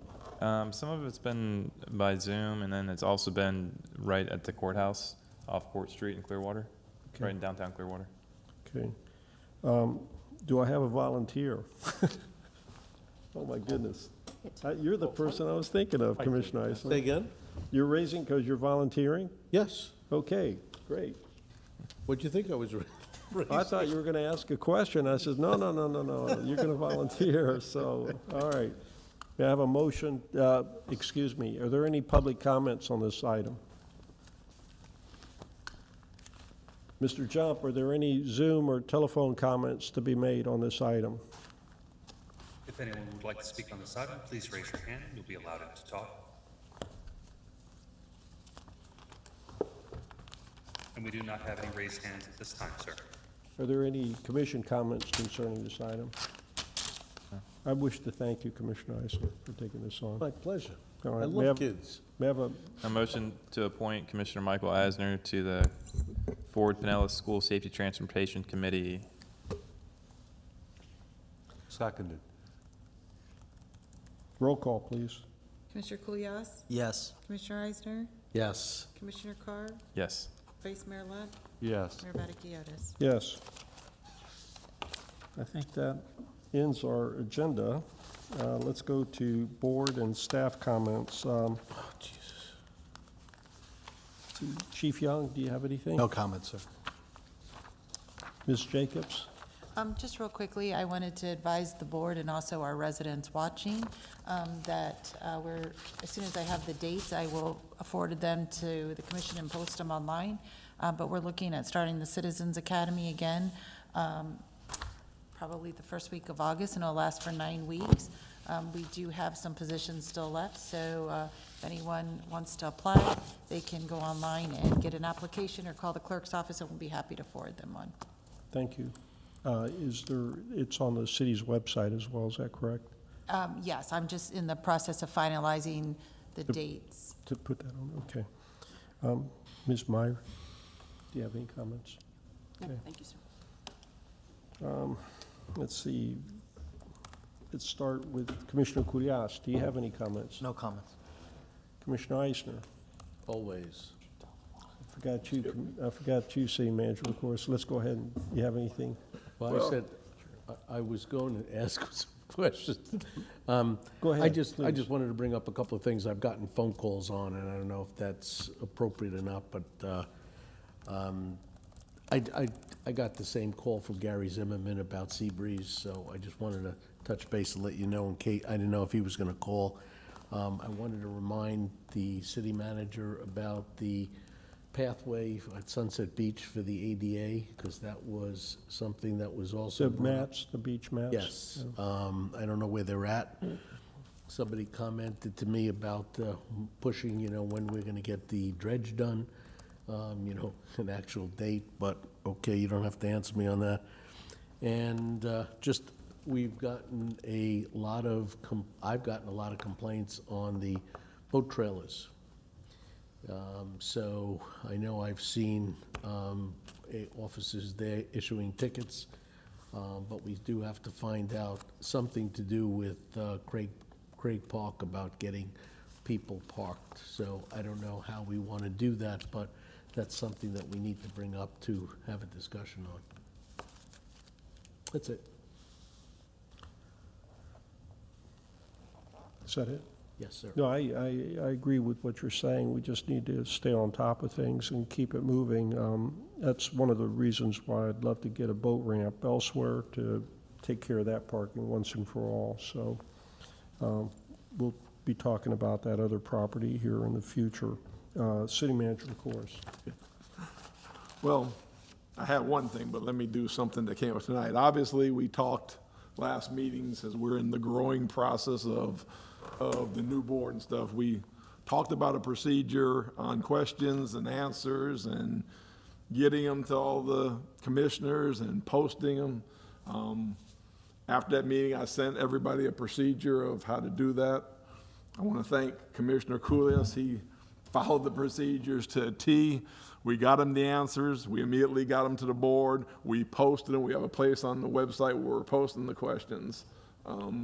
That all worked fine. Unfortunately, it didn't work fine on question. That was to avoid and keep the agenda moving and try to keep the time limits. But obviously, that didn't happen this time. So I know the mayor mentioned it, that we need to do something about that. But staff is available to answer those questions and post them, to meet on agenda items, because when we take consent agendas, pull most of them and go one by one, we just throw everything we try to do to get a conducive meeting out of whack. And we can get those answered. If they're sent, we can get them answered, and the procedure works as we proved. And I just hope we do that for the next meeting and keep this process moving and the meeting moving along.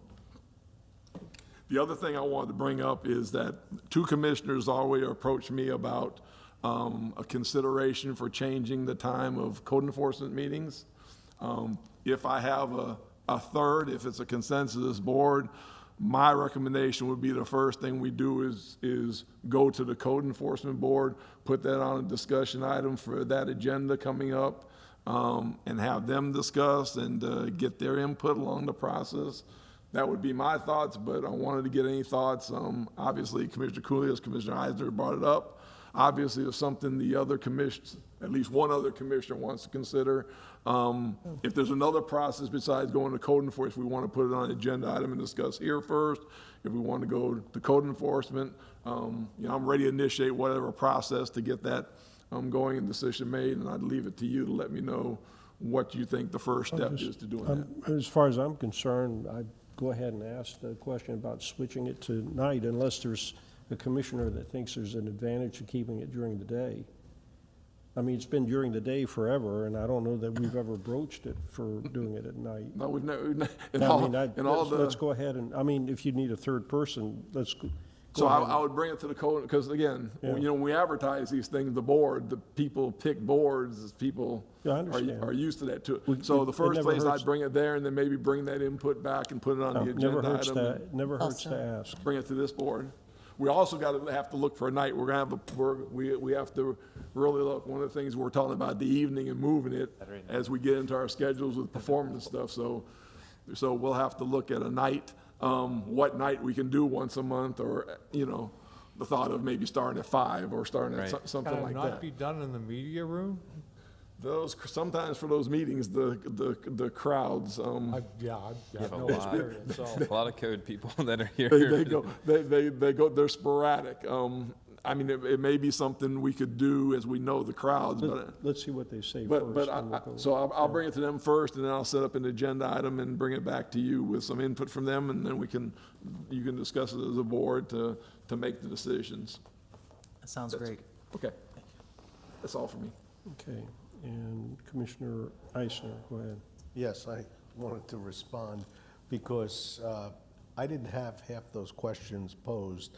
It was, I think I had gotten a copy of Commissioner Cooley's questions and answered, which prompted, of course, a number of questions, and there would have been no way I could have gotten those questions to you with response, because as I was over at 5 o'clock at the hospital for the opening, so that was the reason why I had to, as both of you said, not follow the rules. I just didn't have the time to get that, but I definitely understand it, and I'm not looking to do that again, but because I can appreciate moving it along. But as I said to Commissioner Cooley, he asked some very good questions, and it made me springboard into some other things, and I think it also has to do with some, being new as well. Yep. So, good. Commissioner Cooley? No comments. Commissioner Carr? It's just one of these things on even the agenda items, we need to remember what the agenda item is and what the outcome is supposed to be. We're not going to decide putting roads through or anything like that tonight. We could certainly tee it up to do some more investigating on it, which I think is what we decided to do, and then do it in a proper manner to work it in with the rest of the priorities as they evolve. We had an outstanding meeting at St. Petersburg College with the collaborative laboratories as far as this process of priorities, and I think it surprised a lot of us of interacting with the staff. And I think that the one thing that you'll realize, we've got a very, I won't call them professional staff, but they're literally experts on what they do. Ms. Lewis has got a tremendous amount of knowledge and expertise from the federal government. I mean, you really cut your teeth when you work in the federal government when it comes to purchasing. They live on paperwork. And then Mr. Smith has been here, I know, over 20 years, I believe. And so he's got a vast knowledge in his field. He's been there, done it, has a good handle on everything. And you could speak the same thing for everybody else. So I always try and give them the benefit of the doubt of why things are done that way. I do know that one thing of why some of these contracts are upping up is because, I kind of feel good about it in the sense that over the last several months, there's been this ramping up of intensity to get things done. And also the fact that we've left the staff alone to do this sort of thing. So I want to continue letting them do their job. When we decide to do something here, it ought to be done in the proper context to allow them to work it in with whatever their work schedule is, rather than expecting something to be done immediately unless it's a safety issue or something along that line. That's the approach I'd like to take it. And this evening, it's 9:44. I think we should have been done an hour ago. I think let's just be mindful of that when we go forward. I don't have anything else this evening. Anything last chance? Good. Okay, meeting adjourned at 9:45. Thank you, everybody. Can y'all just everyone make sure they sign the Oh. ordinances? Yeah, there is two. Thank you. Yep, coming down, coming down.